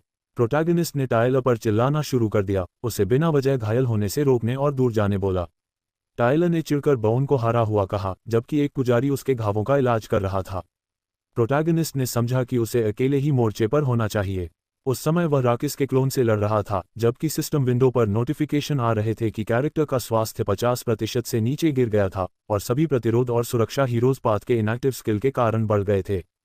प्रोटैगनिस्ट ने समझा कि उसे अकेले मोर्चे पर होना चाहिए क्योंकि उसके पास ऑक हीरो का इनएक्टिव स्किल था, और यही कारण था कि वह सार प्राप्त करना चाहता था, क्योंकि यह सभी सुरक्षा को बढ़ाता है जब स्वास्थ्य पॉइंट्स 50% से नीचे गिर जाते हैं और अधिकतम प्रभाव 20% पर प्राप्त होता है। इसका पूरा उपयोग करने के लिए बाउन ने आगे देखते हुए कहा कि कोई भी मोर्चे की रेखा के पास न आए, और वह खुद ही सब कुछ संभाल लेगा। इसके बाद प्रोटैगनिस्ट ने फिर से हमला करने के लिए झपट्टा मारा, अपने विरोधियों पर व्यापक प्रहार करते हुए। छड़ी वाले आदमी ने आते हुए टायलर को देखा और उससे पूछा कि क्या उसने यहाँ आने का फैसला किया था। टायलर ने हाँ में जवाब देते हुए उसे हरनान कहा। हरनान ने नोटिस किया कि वाइस कप्तान ने एक बुद्धिमान फैसला किया था, क्योंकि कभी नहीं पता था कि राक्षस पीछे से कब प्रकट होंगे। उसने टायलर से यहाँ रहने के लिए कहा। टायलर ने उलझन में आगे देखते हुए हाँ में जवाब दिया और नोटिस किया कि यह सच था। टायलर ने मन ही मन शाप दिया, उदास होकर सोचते हुए कि एक हमले ने उसे असहनीय दर्द दिया था, इसलिए उसे मूर्ख की तरह पीछे हटना पड़ा। टायलर ने सोचा कि वह वहां लंबे समय से नहीं था, लेकिन वह निश्चित रूप से कह सकता था कि यह कुछ ऐसा नहीं था जो किसी व्यक्ति के साथ किया जा सकता था। फिर उसने खुद से पूछा, वह कौन था? टायलर ने सोचा कि पहले उसने उन्हें साधारण तीसरे फ्लोर के एक्सप्लोरर समझा था, जो उसकी बहन के पास रह रहे थे। उसे याद आया कि कैसे बाउन ने ऑग बस्ती छोड़ने के आदेश का जवाब नहीं दिया था, और वह एक साधारण बार्बेरियन योद्धा जैसा लगता था। हालांकि अब टायलर समझ गया कि इससे कोई फर्क नहीं पड़ता कि उसका प्रतिरोध कितना था, भले ही वह एक टैंक था, लेकिन उसके विपरीत वह कैसे संकोच नहीं कर सकता था। बाउन को आत्मविश्वास से आगे दौड़ते हुए देखकर रिसर्चर्स ने उसकी पीठ की तरफ देखा और चिल्लाया कि वे सही थे जब उन्होंने कहा था कि बहादुरी में बार्बेरियंस का कोई सानी नहीं है। एक अन्य आवाज ने चिल्लाकर कहा कि क्लैन में ऐसे व्यक्ति के साथ वे एक पत्थर की दीवार के पीछे जैसे होंगे। इसके बाद एक अन्य रिसर्चर ने नोटिस किया कि वाइस कप्तान की नज़र तेज थी और उसने कभी नहीं सोचा था कि वह इतना अच्छा प्रदर्शन करेगा। फिर एक रिसर्चर ने पूछा कि क्या किसी को उसका नाम पता था। वे दौड़ते हुए तर्क कर रहे थे कि उसे किसी चीज़ के लिए जाना चाहिए, क्योंकि यह बार्बेरियन नहीं जानता कि मौत क्या है, और यह सोचना भी डरावना है कि उसके बिना वे क्या करते। फिर वे मिशा की तरफ मुड़े और उससे पूछा कि क्या वह उन्हें बताएगी कि यह लड़का कौन है। मिशा ने उलझन में कहा कि वह खुद नहीं जानती। हरनान ने मुस्कुराते हुए नोटिस किया कि अगर प्रसिद्ध बाल्कन बार्बेरियन हीरो उनके साथ होता तो वह निश्चित रूप से उसकी तरह दिखता। उसने समझा कि उसका नाम जानने की कोशिश करने का कोई मतलब नहीं था। अचानक टायलर ने हैरानी से आगे देखा, उसकी आंखें और मुंह चौड़ा हो गया। लोग चिल्ला रहे थे कि एक निकास था और वे अंत देख सकते थे। फिर उन्होंने तेजी से दौड़ने और एक बड़े पोर्टल की तरफ भागने का फैसला किया, जो चमकीले लाल रंग में चमक रहा था।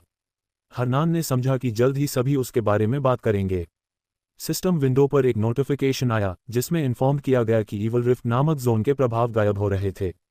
मॉनिटर पर, जहां बाउन की विशेषताएं दिखाई गई थीं, लिखा था कि उसका लेवल 3 था, उसकी ताकत 3301 पॉइंट्स थी, जिसमें 131 और जोड़े गए थे। उसकी स्पिरिट 168.3 थी, जिसमें 62 पॉइंट्स और जोड़े गए थे। उसके स्किल्स 152.4 पॉइंट्स थे। आइटम का लेवल 782 पॉइंट्स था, जिसमें 83 और जोड़े गए थे। कुल युद्ध लेवल 8463 था, जिसमें एक और पॉइंट जोड़ा गया था। अब्जॉर्ब्ड एसेंसेस में एक रैंक 7 का कॉप्स गोलम, एक रैंक 5 का वैम्पायर गार्डियन और एक रैंक 5 का ऑक शामिल था। अंतिम सार उसके लिए नया था। तनावपूर्ण होकर बाउन आगे दौड़ता रहा और सोचा कि वे लगभग वहां थे और बहुत कम बचा था। जल्द ही उसने अपना पैर आगे बढ़ाया, जिसके बाद सिस्टम विंडो पर एक नोटिफिकेशन आया जिसमें इन्फॉर्म किया गया कि सोल पावर पर्याप्त नहीं था। प्रोटैगनिस्ट ने समझा कि वे बाहर निकल गए थे, जिसके बाद सिस्टम विंडो पर एक नोटिफिकेशन आया जिसमें कहा गया कि गिगंटिफिकेशन रद्द कर दिया गया था। प्रोटैगनिस्ट तुरंत आकार में घटने लगा। जल्द ही उसने उलझन में आगे देखा, अपनी बेल्ट से गिरते हुए कपड़े को पकड़े हुए। सिस्टम विंडो पर एक नोटिफिकेशन आया जिसमें कहा गया कि ईवल रिफ्ट जोन का प्रभाव गायब हो रहा था। रिसर्चर खुशी से चिल्लाए कि उन्होंने कर दिखाया। खुशी के आंसू भरी आंखों से वे चिल्लाए कि वे बाहर निकल गए थे और वे जीवित थे। ऊपर से एक जोरदार डरावनी चीख आई। ये वे लोग थे जो पोर्टल में रह गए थे और दर्द से चिल्ला रहे थे। इसे देखते हुए मुख्य कैरेक्टर ने समझा कि हर कोई नहीं बचा था। एक शक्तिशाली जादुई धारा जमीन पर जोरदार प्रहार करती हुई आई, जिससे उस जगह पर एक विशाल जला हुआ गड्ढा बन गया। मुख्य कैरेक्टर ने सोचा कि ऑग बस्ती पल भर में जमीन से मिट गई। इसके बाद उसने सोचा कि वे लगभग गायब हो गए थे और गिगंटिफिकेशन निकलने के तुरंत बाद समाप्त हो गया। फिर उसने फैसला किया कि वे चमत्कारिक रूप से समय पर बच निकले थे। मुस्कुराते हुए इरास ने नोटिस किया कि यह करीब था, और फिर उसने नोटिस किया कि आराम करने के लिए अभी बहुत जल्दी थी। मुख्य कैरेक्टर ने समझा कि वह सही था, क्योंकि वह जानता था कि ईवल रिफ्ट से तत्काल मौत से बचने के बाद बचे हुए लोगों में से एक को शिकार चुना जाएगा, और यह संभावना कि वह या मिशा होगी, एक में से एक थी। फिर उसने मानसिक रूप से खुद से पूछा, क्या वे भाग्यशाली होंगे? अचानक मिशा ने उलझन में बाउन का नाम लेकर बोला। उस समय वह पूरे शरीर से कांप रही थी और अनिश्चितता से आगे देखते हुए उससे कहा कि वह आगे नहीं बढ़ सकती। सिस्टम विंडो पर एक नोटिफिकेशन था कि मिशा कार्लिन को शिकार चुना गया था और वह हिल नहीं सकती थी। मुख्य कैरेक्टर ने सदमे की स्थिति में आगे देखते हुए खुद से पूछा, क्या यह एक मजाक है? फिर उसने उलझन में खुद से पूछा कि इतने सारे लोगों में से उसे क्यों चुना गया। मिशा ने घबराई हुई मुस्कान के साथ उलझन में बाउन से पूछा कि क्या हो रहा था। फिर वह अनुमान लगाने लगी, लेकिन अचानक रुक गई, रिसर्चर्स और जारी क्लैन के सदस्यों के पागल नजरों को देखकर जो उसे देख रहे थे। उसने अपने भाई की उलझी हुई नज़र भी देखी, जो जल्द ही शर्म से मुड़ गया। मुख्य कैरेक्टर जानता था कि शिकार वह व्यक्ति होता है जो एक पैरालिसिस डिबफ प्राप्त करता है और रायस का एकमात्र लक्ष्य बन जाता है, और दूसरे शब्दों में राकिस उसका तब तक पीछा करेगा जब तक कि वह मर न जाए। एरास ने बाउन को कहा कि यह भयानक था और वह कल्पना भी नहीं कर सकता था कि यह उसकी साथी होगी। फिर एरास ने अपना हाथ आगे बढ़ाते हुए कहा कि अगर उसकी इच्छा होती तो वे उनकी क्लैन में शामिल होने में मदद करते। मुख्य कैरेक्टर, जो मिशा को अपनी पीठ से रस्सी से बांधे हुए था, ने उसे नकारात्मक जवाब दिया और कहा कि अभी वह दूसरों के साथ काम नहीं कर सकता। एरास ने उससे फिर से पूछा और फिर नोटिस किया कि उसे खेद था, लेकिन अगर वह शिकार बन जाता तो कोई विकल्प नहीं होता। फिर एरास ने सुझाव दिया कि लगता था कि उनका सौदा खत्म हो गया था और उसने आशा व्यक्त की कि वे शहर में फिर से मिलेंगे। मुख्य कैरेक्टर, जिसने मिशा को अपनी पीठ से कसकर बांध रखा था, उससे सहमत हो गया और नोटिस किया कि वह ऐसा करेगा अगर वह बाहर निकल सके। एरास ने मुस्कुराते हुए कहा कि वह निश्चित था कि वह ऐसा कर सकता है, और फिर उसने समझाया कि उसे ऐसा एहसास था। फिर एरास ने कहा कि यह उसे कम से कम थोड़ी मदद करेगा और उसने पुजारियों को तुरंत शुरू करने बोला। इसके बाद क्लैन के पुजारियों ने बजोन पर जादू डालना शुरू कर दिया। बजोन को हवा का आशीर्वाद मिला, जिससे कैरेक्टर की गति में काफी वृद्धि हुई। साथ ही साले का आशीर्वाद मिला, जिससे कैरेक्टर की सोल पावर तेजी से बहाल हुई। प्रोटैगनिस्ट, जादुई एनर्जी से घिरा हुआ, ने सोचा कि ये उपयोगी थे और उसने सोचा कि कोई अन्य संसाधन नहीं बचा था। इसके बाद प्रोटैगनिस्ट ने एरास को धन्यवाद दिया। एरास ने मुस्कुराते हुए जवाब दिया कि कोई समस्या नहीं थी, और फिर उसने उससे निश्चित रूप से बचने के लिए कहा। उसने समझाया कि अगर वे मर गए तो राकिस उनका पीछा करेगा। बाउन मुस्कुराया, यह महसूस करते हुए कि एरास अंत तक दक्षता के बारे में सोच रहा था। इसके बाद प्रोटैगनिस्ट ने कहा कि इस मामले में वे 23 घंटे और 45 मिनट छोड़ देंगे, यानी लाबिरिंथ के बंद होने से 15 मिनट पहले। रायस का विशाल पंजा जमीन पर पड़ा, उसकी चमकीली लाल आंखें आगे देख रही थीं। राकिस ने चारों ओर देखा, जबकि सिस्टम विंडो ने कहा कि केओस लॉर्ड राकिस जाग गया था।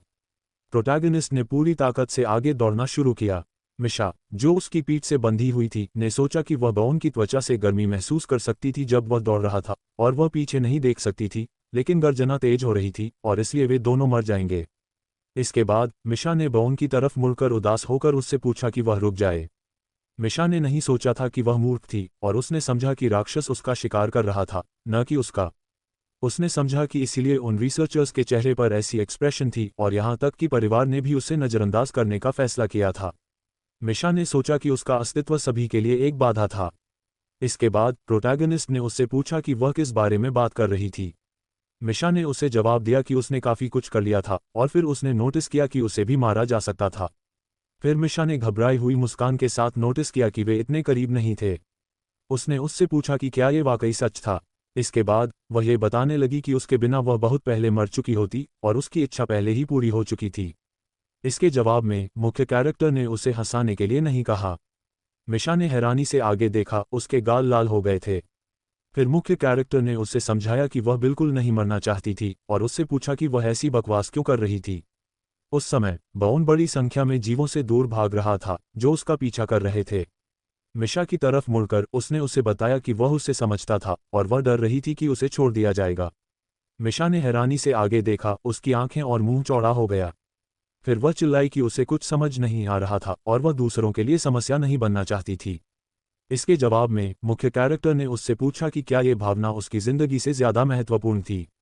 फिर उसने उसे समझाया कि वह जवाब नहीं दे सकती थी, और अगर वह चाहती थी तो उसके लिए उससे मदद मांगना काफी था, और फिर उसके पास एक मौका होगा। मिशा ने आश्चर्य से आगे देखना जारी रखा, जबकि वह उसके शब्दों को समझ रही थी। उसने समझा कि ये साधारण शब्द थे, जैसे बार्बेरियंस खुद, लेकिन फिर भी उसे समझ आया कि वह क्या कहने की कोशिश कर रहा था। जंगल से शुरू होकर उसने उसे बचाने के लिए सब कुछ किया था। उसने समझा कि उसकी नज़रों में वह निश्चित रूप से दयनीय और रोने वाली थी। इसके बाद मिशा ने सोचा कि हार मानकर ऐसी मूर्खतापूर्ण बातें कहना वह नहीं था जो एक व्यक्ति जो उसके लिए इतनी मेहनत कर रहा था, सुनना चाहता था। फिर मिशा ने मुस्कुराते हुए उसकी तरफ मुड़कर कहा कि अगर उसने उसे बचाया तो वह बाकी की जिंदगी उसकी मदद करने के लिए रहेगी। प्रोटैगनिस्ट ने नोटिस किया कि उसे लगा कि वह उसे यह पहली बार नहीं बता रही थी। मुस्कुराते हुए मिशा ने नोटिस किया कि यह वास्तव में वही चेहरा था। फिर उसने आंसू भरी आंखों से चिल्लाकर कहा कि उस स्थिति में वह उसे इस शोध से सारा पैसा देगी। मुस्कुराते हुए बाउन ने सोचा कि यह पहले से ही बेहतर लग रहा था। इसके बाद सिस्टम विंडो पर एक नोटिफिकेशन आया जिसमें कहा गया कि ब्लेसिंग ऑफ द विंड खत्म हो गया था। प्रोटैगनिस्ट ने समझा कि जारी क्लैन के बफ्स खत्म हो गए थे। बाउन ने आगे देखते हुए सोचा कि बारिश शुरू हो गई थी और यह खालीपन उनके पीछे था और वहां और भी केओस स्पिरिट्स थे और वे उसके रास्ते में आ रहे थे। बाउन ने तनावपूर्ण होकर आगे देखते हुए सोचा कि वह इसे बाद में इस्तेमाल करना चाहता था, लेकिन उसके तुरंत बाद प्रोटैगनिस्ट ने गिगंटिफिकेशन का उपयोग किया और उसका शरीर तुरंत आकार में बढ़ने लगा। सिस्टम विंडो पर एक नोटिफिकेशन आया कि कैरेक्टर के शरीर का आकार, उसका आगरा लेवल और शारीरिक विशेषताएं बढ़ रही थीं। प्रोटैगनिस्ट, जो पहले से ही विशाल ऊंचाई पर था, पेड़ों के बीच आगे दौड़ता रहा और समझा कि यह स्किल विशेषताओं को बढ़ाता था, लेकिन उसके लिए यह अधिक महत्वपूर्ण था कि उसके कदम लंबे हो गए थे। बाउन ने यह भी सोचा कि बची हुई सोल पावर के साथ ये स्किल 2 से 3 मिनट तक चलेगा। वह मिशा की तरफ मुड़ा और उसे बताया कि उसे समय जानने की जरूरत थी। मिशा ने उस घड़ी को देखा जो उसके चेहरे के पास लटकी हुई थी और चिल्लाई कि 196 सेकंड बचे थे। मुख्य कैरेक्टर ने उसे जवाब दिया कि यह अच्छा था और फिर उसने नोटिस किया कि वह ऊब रही थी, इसलिए उसने सुझाव दिया कि वह उसे उल्टी गिनती बताए। मिशा ने अपने फेफड़ों से हवा को जोर से छोड़ते हुए उससे सहमति जताई और फिर वह गिनने लगी, 190, 189। इस समय बाउन ने दृढ़ होकर आगे दौड़ना जारी रखा, अपने हाथ में एक मेज पकड़े हुए, जो उसके नए शरीर को देखते हुए एक टूथपिक जैसा लग रहा था। केओस स्पिरिट्स को देखते हुए बाउन ने समझा कि उसे जल्द ही इनसे लड़ना होगा। सिस्टम विंडो पर एक नोटिफिकेशन आया जिसमें कहा गया कि केओस स्पिरिट नष्ट हो गया था और स्थान को खत्म किया जा रहा था। जब बाउन अपने शक्तिशाली हाथों से केओस स्पिरिट्स को मार रहा था, मिशा 170, 169 गिन रही थी। जब बाउन एक नया हमला करने की तैयारी कर रहा था, मिशा ने 165 कहा। इसके बाद मुख्य कैरेक्टर ने अपने घुटने से एक और केओस स्पिरिट पर प्रहार किया। मिशा ने 120 चिल्लाया। उसके चेहरे से पसीने की बूंदें बहते हुए बाउन ने गुस्से में आगे देखा, जबकि मिशा ने 103 चिल्लाया। एक शक्तिशाली बीम जो केंद्रित जादुई एनर्जी से बना था, बाउन के पीछे फट गया, जिससे हैरान बाउन को तरफ फेंक दिया गया। मिशा ने 90 चिल्लाया। प्रोटैगनिस्ट ने हैरानी से आगे देखा, उसकी आंखें चौंधिया गईं, ये सोचते हुए कि वे पहले से ही ब्रेथ किल जोन में थे। जमीन चमकीले लाल रंग से ढकी हुई थी, जहां बाउन और मिशा अभी थे।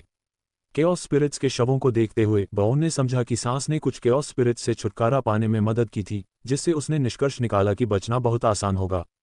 हालांकि उसने ये भी समझा कि इसका मतलब था कि वे रायस के हमले के दायरे में थे। अचानक रायस का विशाल पंजा बाउन के सिर के ऊपर दिखाई दिया और उसने अपने नुकीले पंजे उस जगह में गड़ा दिए जहां बाउन अभी था, लेकिन वह तरफ कूदने में कामयाब रहा, जबकि मिशा ने उसे 77 चिल्लाया। प्रोटैगनिस्ट ने तनावपूर्ण और गुस्से में आगे देखा, अपने फेफड़ों से हवा को जोर से छोड़ते हुए, जबकि रायस उनकी तरफ बढ़ रहा था। इस चिल्लाते हुए राक्षस को देखते हुए बाउन ने समझा कि यह केओस लॉर्ड राकेस था। इसके बाद प्रोटैगनिस्ट ने आगे दौड़ना शुरू किया। मिशा ने उसे रुकने के लिए कहा, जिसके बाद प्रोटैगनिस्ट ने उसे रोने से रोकने बोला। फिर वह फिर से आगे दौड़ा और मिशा से कहा कि वह उसे नहीं छोड़ेगा क्योंकि वह मर जाएगी। मिशा ने तनावपूर्ण होकर चिल्लाया कि यह इसके लायक नहीं था और फिर उसने उसे खुद को बचाने के लिए कहा। प्रोटैगनिस्ट ने दूसरी तरफ मुड़कर उसे बताया कि उसने पहले ही वादा कर दिया था। उस समय बाउन ने खुद से पूछा कि अंगूठी के पैसे कौन लौटाएगा। मिशा ने फिर से हैरानी से पूछा कि क्या उसने वादा किया था। फिर उसने उससे पूछा कि क्या वह एक साधारण वादे के कारण मरने वाला था। प्रोटैगनिस्ट ने उसे एक सवाल के साथ जवाब दिया और पूछा कि किसने कहा कि वे मरेंगे। इसके बाद मुस्कुराते हुए उसने बोला कि वह यहां से जीवित निकलेगा। अचानक बाउन की तरफ से एक ऊर्जावान, जलाने वाला, शक्तिशाली प्रहार हुआ। वह हैरानी से तरफ मुड़ा और उसका चेहरा पूरी तरह से गाढ़े बरगंडी रंग के खून से ढक गया। मिशा ने बाउन की कटी हुई बांह को देखकर डर से चिल्लाया। प्रोटैगनिस्ट ने उसे समय बताने के लिए कहा, जिसके बाद मिशा ने उसे सलाह दी कि वह उसे छोड़ दे, नहीं तो वह भी मर जाएगा। प्रोटैगनिस्ट ने गुस्से में मिशा की तरफ मुड़कर उसका पूरा नाम लिया और फिर उसे समय बताने बोला। मिशा ने आंसू भरी आंखों से कई बार 60 सेकंड चिल्लाया, जबकि राकेस अपने मुंह को चौड़ा करके उनके सिर के ऊपर था। बाउन ने समझा कि उसे 1 मिनट तक एक हाथ के बिना टिके रहने की जरूरत थी और उसके बाद वह अब नहीं बच पाएगा। इसके बाद प्रोटैगनिस्ट ने सोचा कि यह शायद थोड़ा और मुश्किल हो जाएगा। बाउन ने मुड़कर वहां दौड़ना शुरू किया। मिशा ने हैरानी से उससे पूछा कि वह क्या कर रहा था। फिर मिशा ने नोटिस किया कि वे सीधे राकेस की तरफ दौड़ रहे थे, जबकि बाउन पहले से ही रायस के एक पंजे के पास था। मिशा की तरफ मुड़कर उसने उसे समय बताने और शिकायत न करने बोला। मिशा ने 53 चिल्लाया। उसके कुछ ही पल बाद उसने 52 चिल्लाया। बाउन के पीछे जादुई एनर्जी का एक शक्तिशाली फ्लैश हुआ। मुख्य कैरेक्टर ने समझा कि रायस ने अपनी सांस से उस जगह पर हमला किया था जहां वे खड़े थे, लेकिन राकेस अपने पैरों के नीचे नहीं मारेगा। रायस के एक पंजे के पास होने के कारण बाउन को उम्मीद थी कि वह हिलेगा नहीं। फिर एक छलांग में रायस के एक और हमले से बचते हुए मिशा ने उसे 50 चिल्लाया। जल्द ही मुख्य कैरेक्टर ने रायस के एक विशाल पंजे से बचते हुए उसके नुकीले पंजों को टक्कर से कुछ सेंटीमीटर दूर रखा। मिशा ने 44 चिल्लाया। इस समय तक बाउन ने समझा कि उसने रायस के हमलों को समझ लिया था। इस विशाल राक्षस के सामने खड़े होकर बाउन ने झुककर एक और हमले से बचने में कामयाब रहा। उसने समझा कि उसने रायस की लड़ाई की शैली को सीख लिया था जब वह ज़ारी क्लैन के साथ लड़ाई देख रहा था। जब मिशा ने 30 चिल्लाया तो बाउन को रायस के एक शक्तिशाली हमले से पीछे धकेल दिया गया। अपने घुटने पर झुकते हुए प्रोटैगनिस्ट ने तनावपूर्ण होकर आगे देखा। उस समय वह अपने फेफड़ों में हवा को जोर से भर रहा था, थकावट से आगे देखते हुए। उसी समय मिशा ने 25 चिल्लाया। प्रोटैगनिस्ट ने तनावपूर्ण होकर आगे देखा जब रायस के शरीर का एक विशाल हिस्सा ऊपर से उनकी तरफ बढ़ रहा था। इसे देखते हुए बाउन ने मानसिक रूप से शाप दिया, यह महसूस करते हुए कि बहुत देर हो चुकी थी। जल्द ही बाउन के धड़ पर रस्सी कसकर खींच गई, जिसके कारण उसके मुंह से खून के थक्के निकलने लगे। दर्द भरी एक्सप्रेशन के साथ राकिस उत्साह से देख रहा था क्योंकि बाउन को तरफ फेंक दिया गया और जोरदार तरीके से जमीन पर गिरा दिया गया। प्रोटैगनिस्ट ने रायस के पंजों को अपने चेहरे के पास आते हुए देखा और समझा कि वह इससे बच नहीं सकता था। इसके बाद उसने सोचा कि वे मर जाएंगे। गुस्से और तीव्र होकर बाउन ने आगे देखा जबकि सिस्टम विंडो पर एक नोटिफिकेशन आया जिसमें इन्फॉर्म किया गया कि कैरेक्टर की सोल पावर खत्म हो गई थी और गिगंटिफिकेशन रद्द कर दिया गया था। अचानक मुख्य कैरेक्टर का शरीर तुरंत घट गया, जिसके कारण रायस के पंजे उसके शरीर में नहीं बल्कि उसके पास की जमीन में घुस गए। मुख्य कैरेक्टर ने हैरानी से आगे देखा और सोचा कि यह अविश्वसनीय रूप से समय पर था। फिर उसने शाप दिया, यह महसूस करते हुए कि उसकी खोपड़ी लगभग कुचल दी गई थी। मुख्य कैरेक्टर ने सोचा कि यह अंत था और फिर वह रायस के पंजे पर कूद गया जिसे राकिस ने जमीन में गाड़ दिया था। जब समय 10 सेकंड के बराबर था तो मुख्य कैरेक्टर ने रायस के पंजे की एक उंगली पकड़ ली। इसके बाद समय 9 और 8 सेकंड के बराबर था। बाउन ने नीचे न गिरने के लिए राक्षस के मांस में अपने दांत गड़ा दिए। राकिस ने उसे हटाने की कोशिश की लेकिन मुख्य कैरेक्टर ने अपने हाथ से चिपककर और अपने दांतों से इस मांस को पकड़े रखा जबकि समय 7 सेकंड के बराबर था।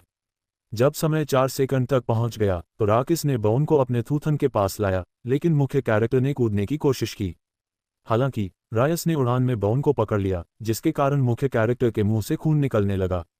समय 2 सेकंड था जब रायस ने अपना मुंह चौड़ा किया और बाउन और मिशा को अंदर फेंकने की कोशिश की।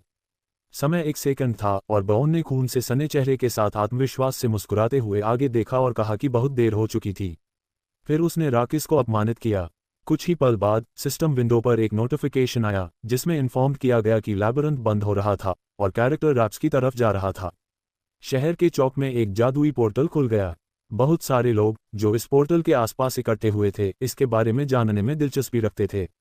लोगों ने सोचा कि डग इस बार कितना कमाएगा। एक लड़की ने अपनी मां की तरफ मुड़कर पूछा कि उसके पापा कब लौटेंगे। जब पोर्टल खुला तो बहुत सारे घायल और खून से सने मानव शरीर बाहर गिर गए। चौक तुरंत डरावनी मानव चीखों से भर गया। कोई दर्द से चिल्ला रहा था और कोई डर से क्योंकि उन्होंने जो देखा था। हैरानी से खून से सने रिसर्चर्स को देखते हुए शहर के लोगों ने पूछा कि उनके साथ क्या हुआ था। डरे हुए शहरवासियों ने गिल्ड को बुलाने के लिए कहा और फिर उन्होंने घायलों को दूर ले जाने और यहां एक अस्थायी आश्रय स्थापित करने की सूचना दी। एक आदमी जिसका चेहरा पीला पड़ गया था ने हैरानी से देवताओं की तरफ देखते हुए बाउन को देखा और पूछा कि क्या वह मर गया था। जब मिशा ने अपनी आंखें खोली और जमीन पर उठी तो उसने हैरानी से खुद से पूछा कि क्या वह बच गई थी। फिर उसने बाउन से पूछा। इस समय तक बहुत सारे शहरवासी बाउन को देख रहे थे।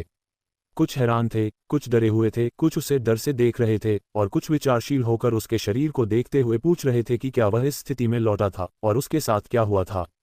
आंसू भरी आंखों से उन्होंने कहा कि यहाँ तक कि एक बार्बेरियन के लिए भी ये बहुत ज्यादा था। मिशा ने बहुत सारे शहरवासियों को धक्का देते हुए उनसे रास्ता देने के लिए कहा। फिर उसने बाउन से गुहार लगाए। जब उसने उसके शरीर को देखा तो उसने जोर से उसका नाम चिल्लाया। बाउन काले गाढ़े तरल के एक पोखर में लेटा हुआ था। उसका शरीर जलने, घावों और चोटों से ढका हुआ था। उसकी एक बांह गायब थी और उसका चेहरा थका हुआ था। किसी की आवाज ने मंदिर से संपर्क करने बोला। मिशा बाउन के शरीर की तरफ दौड़ी और अपना कांपता हुआ हाथ उसकी छाती पर रखते हुए आंसू भरी आंखों से बार बार नहीं चिल्लाने लगी। उसने उससे गुहार लगाई कहते हुए कि वह नहीं मर सकता। फिर उसने उसका नाम लेकर बुलाया और अपना बिल्ली का कान उसके दिल पर लगाया और उसकी धड़कन सुनी। वह उठ खड़ी हुई और उसे देखने लगी, उसके चेहरे पर एक चौड़ी मुस्कान के साथ। उसी समय उसके गालों से आंसू बहने लगे। घबराई हुई मुस्कान के साथ उसने खुद से पूछा कि क्या वह सिर्फ बेहोश था। इसके बाद उसे देखते हुए उसने कहा कि उसने उसे बहुत डरा दिया था। कुछ समय बाद कई लोग एक टैवर्न में बात कर रहे थे। उनमें से एक ने अपने वार्ताकार से पूछा कि क्या उसने खबर सुनी थी। वार्ताकार ने फिर से पूछा, तीसरे फ्लोर के लॉर्ड के बारे में खबर। पहले ने इसकी पुष्टि की और नोटिस किया कि जारी क्लैन से भी 30 से अधिक लोग मारे गए थे। वार्ताकार ने फिर से पूछा, सिर्फ 30? फिर उसने नोटिस किया कि उसने सोचा था कि गिल्ड इसे कल घोषित करेगा, क्योंकि कुल संख्या सैकड़ों में थी। इसके बाद बार काउंटर पर बैठे लोगों में से एक ने नोटिस किया कि बचे हुए ने कहा था कि वे एक व्यक्ति की वजह से बच निकले थे। उसके वार्ताकार ने फिर से पूछा, क्या वह वाइस कप्तान मैग्रा की बात कर रहा है, जिसका उपनाम आयरन लान है? उस लड़के ने नकारात्मक जवाब दिया और कहा कि उसे लगता था कि तीसरे फ्लोर के किसी रिसर्चर ने मदद की थी। वार्ताकार ने फिर से हैरानी से पूछा, क्या वाकई वहां कोई इतना मजबूत था? और वे किसके बारे में बात कर रहे हैं? उस लड़के ने उसे बताया कि इस रिसर्चर का नाम बाउन यांडेल का बेटा था और वह एक बार्बेरियन था जो तीसरे महीने में तीसरे फ्लोर तक पहुंच गया था। एक इमारत में दो आदमी बात कर रहे थे। उनमें से एक ने कहा कि एक जादूगर ने उसे इस आदमी के बारे में बताया था। फिर उसने नोटिस किया कि हालांकि बार्बेरियन युवा था और उसने कोई बड़ा कारनामा नहीं किया था, ये स्पष्ट था कि वह एक ऐसे नायक के नक्शे कदम पर चल रहा था जो किसी से भी अधिक बहादुर और भव्य था, और उसे लिटिल बुलिन का उपनाम दिया गया था। सिस्टम विंडो पर कई नोटिफिकेशन आए जिसमें इन्फॉर्म किया गया कि कैरेक्टर की प्रसिद्धि बढ़ रही थी। इसके बाद सिस्टम विंडो पर एक चेतावनी नोटिफिकेशन आया जिसमें कहा गया कि विशेष घटनाओं की संभावना बढ़ गई थी। एक आदमी जो एक शानदार कमरे में था ने लिटिल बुलिन कहा। फिर खुद से बात करते हुए उसने नोटिस किया कि यह दिलचस्प था। अपने हाथों में कागज की शीट पढ़ते हुए उसने खुद से पूछा कि उनके पास कितने रिसर्चर थे जो इतने कम समय में तीसरे फ्लोर तक पहुंच सकते थे। वह अपने पूरे कार्यकाल के दौरान ऐसे मामलों को याद नहीं कर सका। इसके अलावा इस लड़के के एसेंसेस सामान्य शोध से परे थे और यह बहुत तेज वृद्धि थी, जिसे भाग्य से सही नहीं ठहराया जा सकता था। वह आदमी समझ गया कि इतिहास में ऐसे मामले पहले भी हुए थे जहां कुछ लोग विशेष डेस्टिनी के तारे के नीचे पैदा हुए थे। ये लोग हमेशा के लिए हीरोज के रूप में याद किए गए। लेकिन अब ब्यॉन की छवि को देखते हुए वह आदमी खुद से पूछने लगा कि क्या वह एक हीरो था या एक ईवल स्पिरिट। ब्यॉन को याद आया कि कैसे केओस लॉर्ड रकीज जाग गया और उनका पीछा करने लगा, जिससे बड़ी संख्या में लोग मारे गए। उसके बाद उसकी यादों में मीशे की छवि आई जो बेताब होकर कह रही थी कि वह हिल नहीं सकती क्योंकि उसे प्रेत चुना गया था। फिर वे रकीज से लड़ते हुए भागने लगे। समय धीरे धीरे कम हो रहा था और चोटों की संख्या बढ़ रही थी। वे जान बचाने के लिए और भी बेताब होकर लड़ रहे थे जब तक कि वे आखिरकार रेपिडोनियन नहीं पहुंच गए। अपने विचारों में आए इन सभी यादों को देखने के बाद प्रोटैगनिस्ट ने अपनी आंखें खोलीं। वह टेंट के ऊपर उठे हुए फ्लैप से दिख रही सूरज की किरणों को देखने लगा। लगभग तुरंत ही उसने अपनी आंखें बंद कर लीं और अपने चेहरे को हाथ से ढक लिया। वह चारों ओर हैरानी से देखने लगा और फिर खुद को उठाते हुए समझ गया कि क्या हुआ था। उसने अपने हाथ को हैरानी से देखा जो पहले से ही वापस हो गया था। मीशो उसके पास सो रही थी, उसका सिर उसकी टांग पर टिका हुआ था। ब्यॉन ने महसूस किया कि वह वापस आ गया था और उसे देखकर उसने उसके सिर को सहलाया। मीशो उसके स्पर्श से नहीं जागी, लेकिन वह संतुष्ट होकर मुस्कुरा दी। 2 दिन बाद टैवर्न में इकट्ठे हुए लोग बातें करने लगे। एक आदमी ने अपने साथी से पूछा कि क्या उसने खबर सुनी है। उसके साथी ने अनुमान लगाया कि वह तीसरी मंजिल पर फ्लो लॉर्ड्स के आने की बात कर रहा है और पूछा कि वह इसके बारे में कैसे नहीं जान सकता जब इतने सारे लोग मारे गए थे। एक आदमी ने कहा कि उसका दोस्त पहले से ही उस मशहूर बार्बेरियन के बारे में जानता है। उसके साथी ने कहा कि हाँ, वह जानता है क्योंकि वह लिटिल बुलिन की बात कर रहा था। वे अपने मग्स को टकराते हुए हंसने लगे। एक आदमी ने पूछा कि किसने सोचा होगा कि तीसरी मंजिल पर रिसर्चर्स के बीच ऐसा व्यक्ति होगा। ब्यॉन के बारे में अधिक लोगों को पता चलने के कारण उसके कंप्यूटर स्क्रीन पर कुछ लाइनें आईं जिन्होंने उसके कैरेक्टर की फेम में वृद्धि की घोषणा की। हालांकि मुख्य कैरेक्टर के बारे में बात करने से हटकर किसी ने अचानक पूछा कि वह बुरा आदमी कौन था जिसने रकीज को बुलाया था। कुछ लोग सोच रहे थे कि क्या समनर को पकड़ा गया है, लेकिन ऐसा लगता नहीं था। जल्द ही टैवर्न के लोग दूसरी चीजों के बारे में बात करने लगे। उसी टैवर्न में हुरो, वाल्की और रॉथमिलर इकट्ठे हुए और वे उस टेबल के पास गए जहां मीशा और ब्यॉन पहले से बैठे थे। हुरो ने हाथ हिलाकर अभिवादन किया और हंसते हुए कहा कि वे लंबे समय से एक दूसरे को नहीं देखे थे। डॉकी बस खुशी से मुस्कुरा दिया और रॉथमिलर ने कहा कि यह बहुत अच्छा था कि प्रोटैगनिस्ट्स और मीशा सुरक्षित और स्वस्थ थे। मीशा ने खुद को उठाते हुए और टेबल की सतह पर हाथ रखते हुए कहा कि वह खुश थी कि रॉथमिलर ठीक था क्योंकि उसने सुना था कि वह विचेस फॉरेस्ट में घायल हो गया था। रॉथमिलर ने स्वीकार किया कि उसे शर्मिंदगी से छिपने की जगह नहीं मिल रही थी, क्योंकि अगर वह घायल नहीं होता तो ब्यॉन और मीशा को वह सब कुछ नहीं झेलना पड़ता। हालांकि उसकी बात को काटते हुए प्रोटैगनिस्ट ने नाराजगी से अपनी बाहों को चौड़ा करते हुए उसे रुकने बोला और पहले ऑर्डर करने का ऑफर दिया। रॉथमिलर ने हल्के से मुस्कुराते हुए कहा कि वे ऐसा करना भूल गए थे और सुझाव दिया कि ब्यॉन को भूख लगी होगी। जल्द ही खाना टेबल पर आ गया। अचानक प्रोटैगनिस्ट ने अपना मग टेबल पर रखा और हुरो का ध्यान खींचते हुए पूछा कि द लैबिरिंथ में क्या हुआ था। हुरो ने खाने से ध्यान हटाते हुए कहा कि अगर ब्यॉन को रॉथमिलर की चोट के बारे में पता है तो ये कहानी छोटी होगी। उसने कहा कि उसने फिर से गार्डियंस ब्रेसेस का उपयोग करके एक गैप बनाया था। मीशा ने आश्चर्य से पूछा कि क्या इसे इतनी बार इस्तेमाल किया जा सकता है। उसने ब्रोकली को कांटे से उठाया लेकिन खुद नहीं खाया, बल्कि उसे ब्यॉन के मुंह की ओर ले जाते हुए कहा कि वह खाए। हुरो ने समझाया कि इमरजेंसी रिकवरी की मदद से आइटम की क्षमता के उपयोग की संख्या वापस लाई जा सकती है। जब हुरो कहानी सुना रहा था, मीशा ने फॉक को ब्यॉन के मुंह के पास ले जाते हुए कहा कि वह खाए। वाल्की ने उन्हें हैरानी से देखा। मीशा ने कहा कि उसे नहीं पता था कि किसी आइटम की क्षमता को उसके उपयोग की संख्या से जोड़ा जा सकता है। हुरो ने कहा कि जब वे काफी दूर भाग गए तब उन्होंने रॉथमिलर का इलाज किया और प्रोटैगनिस्ट और मीशा को ढूंढने की कोशिश की। रॉथमिलर ने कहा कि वे बहुत दूर थे, इसलिए वह उन्हें अपने सर्च स्किल से नहीं ढूंढ पाया। हालांकि तीसरे दिन उनकी मुलाकात एलिजा से हुई। मीशा ने अचानक खड़े होकर पूछा कि आगे क्या हुआ। हुरो ने मुस्कुराते हुए कहा कि उनके पास कोई चारा नहीं था, इसलिए उन्होंने पोर्टल का उपयोग करके चौथी मंजिल पर चले गए। रॉथमिलर ने आंखें बंद करके खुशी जताई कि वे अकेले थे जो सफलतापूर्वक अंदर गए थे। ब्यॉन ने समझा कि उन्होंने एंट्री रिस्ट्रिक्शंस का फायदा उठाया था। उसे याद आया कि चौथी मंजिल स्काई टावर थी, जहां पोर्टल्स के रंग समय समय पर बदलते थे। जो लोग इस बदलाव से पहले अंदर जाते थे वे 100 मंजिलों वाले टावर पर चढ़ जाते थे। इसके अलावा हर मंजिल पर टेस्ट पूरा करने के बाद ये रिस्टोर नहीं होता था, जिसका मतलब था कि यह पूरी तरह से सुरक्षित था। हुरो ने थोड़ी निराशा के साथ कहा कि पहली मंजिल पर 10 दिन से ज्यादा रहना असहनीय था। ब्यॉन ने गुस्से में खुद से पूछा कि क्या वह सच में शर्मिंदा था कि उनके लिए यह असहनीय था।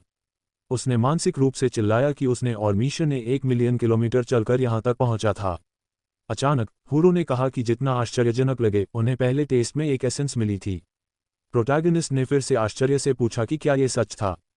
हुरो ने समझाया कि यह रैंक 7 मिमिक मॉन्स्टर की एसेंस थी और रॉथमिलर ने स्वीकार किया कि उसने इसे अब्जॉर्ब कर लिया था। ब्यॉन और भी गुस्से में हो गया और अपनी भावनाओं को नियंत्रित नहीं कर पाया। उसने अपने मग को इतनी जोर से पकड़ा कि वह टूटने लगा। उसने मानसिक रूप से शाप दिया और खुद से पूछा कि क्या वे सच में इसे एक खेल समझ रहे थे। उसे याद आया कि रैंक 7 मिमिक मॉन्स्टर एक दुर्लभ मॉन्स्टर था जो एक बहुत मजबूत प्रहार से एसेंस छोड़ता था। हालांकि यह एक कॉम्बैट टाइप मॉन्स्टर नहीं था, लेकिन इसके पास एक्टिव स्किल था जिसे ट्रेजर स्टोरेज कहा जाता था। यह एक व्यक्तिगत सबस्पेस स्टोरेज खोलता था और मुख्य बात यह थी कि जब कोई व्यक्ति पहली बार ट्रेजर स्टोरेज खोलता था तो विभिन्न आइटम्स वहां रैंडमली जोड़े जाते थे। उसने उत्सुकता से पूछा कि आगे क्या हुआ। रॉथमिलर, वाल्की और हुरो ने उसे बताया कि उन्हें 2 million stones, magic crystals, 3 top quality potions और 8000 और 9000 सीरीज के नंबर्ड आइटम्स मिले थे। ब्यॉन हर शब्द से और गुस्से में आता जा रहा था। वह समझ नहीं पा रहा था कि ऐसा क्यों हुआ। हुरो ने हैरानी से उसे देखते हुए पूछा कि वह क्यों गालियां दे रहा था। प्रोटैगनिस्ट ने अपने जबड़े को इतनी जोर से भींचा कि उसका शरीर कांपने लगा, लेकिन उसने हुरो से माफी मांगते हुए समझाया कि वह बस बहुत हैरान था। हालांकि अपने मन में वह सोच रहा था कि हुरो इतना भाग्यशाली क्यों था। हालांकि वे नंबर्ड आइटम्स थे, लेकिन उन्होंने उन्हें बेचने का फैसला किया क्योंकि उन्हें उनकी जरूरत नहीं थी। रॉथमिलर ने मिमिक एसेंस की कीमत को वहां से काट लिया और उसे अपने पक्ष में रखा। ब्यॉन ने मानसिक रूप से गणना की कि इस परिदृश्य में भी यह 10 मिलियन स्टोन से ज्यादा था। उसने खुद से पूछा कि तीनों में से हर व्यक्ति को कितना मिला। उसने उन्हें बधाई दी, लेकिन फिर भी अपनी ताकत और भावनाओं को नियंत्रित करना मुश्किल था। उसने अपने हाथ में कटलरी को इतनी जोर से पकड़ा कि वह आधे में मुड़ गई। उसके साथियों ने यह देखकर हैरानी से पूछा कि उसने इसे क्यों मोड़ दिया। ब्यॉन ने समझाया कि हीरोज ज़ॉक एसेंस की वजह से वह अपनी ताकत को नियंत्रित नहीं कर पा रहा था। मीशा हैरान हो गई और कहा कि अब तक उसने ब्यॉन के बारे में ऐसा कुछ नहीं देखा था। ब्यॉन ने कहा कि वह उससे जुड़ी हर चीज नहीं देख सकती थी। मीशा थोड़ा शर्मिंदा होकर दूर देखने लगी और उससे इंतजार करने को कहा। उसने कहा कि अगर सवाल इस तरह से रखा जाए तो वह सब कुछ अच्छी तरह से देख सकती थी। हुरो ने हैरानी से उन्हें देखा और पूछा कि उन दोनों के बीच क्या हुआ था। उसने कहा कि उन्होंने काफी अफवाहें सुनी थीं, लेकिन वह अभी भी सुनना चाहता था। मीशा ने बताना शुरू करने की कोशिश की, लेकिन ब्यॉन ने उसके सामने हाथ बढ़ाते हुए कहा कि वह सब कुछ बताएगा। उसने मानसिक रूप से जोड़ा कि कुछ चीजें ऐसी थीं जिन्हें नहीं कहा जा सकता था। उसने संक्षेप में बताना शुरू किया, लेकिन उसने कुछ हिस्सों को छोड़ दिया, जैसे कि जब उसने मीशा को रिंग दी, प्लान से एसेंस मांगी और बचे हुए एडवेंचरर्स के लिए रास्ता बनाने के लिए अपने नए स्किल्स का इस्तेमाल किया। जब उसने खत्म किया तो डॉकी, रॉथमिलर और हुरो समझ गए कि वास्तव में क्या हुआ था। रॉथमिलर ने ईमानदारी से मीशा को बधाई दी कि उसने स्पिरिट बीस्ट के साथ कॉन्ट्रैक्ट किया था। उसे याद आया कि वह इसके बारे में बहुत चिंतित थी। हालांकि उसे समझ नहीं आया कि ब्यॉन को इसका श्रेय क्यों मिला। मीशा ने आंखें बंद करके मुस्कुराए और कहा कि उसके बिना वह जिंदा और स्वस्थ वापस नहीं आ पाती।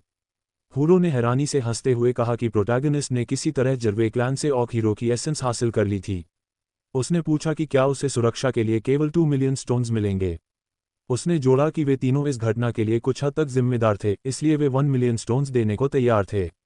ब्यॉन थोड़ा शर्मिंदा होकर सोचने लगा कि क्या यह उसके सामने एक ड्वार्फ था या कोई पवित्र लाभकारी। डॉकी ने अचानक कहा कि यह वास्तव में सबसे बड़ी और अद्भुत कहानी थी जो उसने कभी सुनी थी। उसे अफसोस हुआ कि वह वहां नहीं था। उसने निर्णायक रूप से अपनी मुट्ठी बंद की और आह भरी। हुरो ने आंखें बंद करके डॉकी के शब्दों का समर्थन किया और कहा कि ऐसी उपलब्धि के साथ कोई भी असहमत नहीं होगा। उसकी राय में ब्यॉन लिटिल बुलन की उपाधि के लायक था। प्रोटैगनिस्ट ने उलझन में पूछा कि हुरो के शब्दों का क्या मतलब था। हुरो मुस्कुराया और अनुमान लगाया कि ब्यॉन ने पहले इसके बारे में नहीं सुना था। उसने बोला कि यह उसका मध्य नाम था। प्रोटैगनिस्ट का उपनाम बेलन से तुलना था, जो पिछले युग का एक बार्बेरियन हीरो था। अब उसे लिटिल बुलन कहा जाता था। ब्यॉन ने सोचा कि क्या उसे मध्य नाम बहुत जल्दी मिल गया था।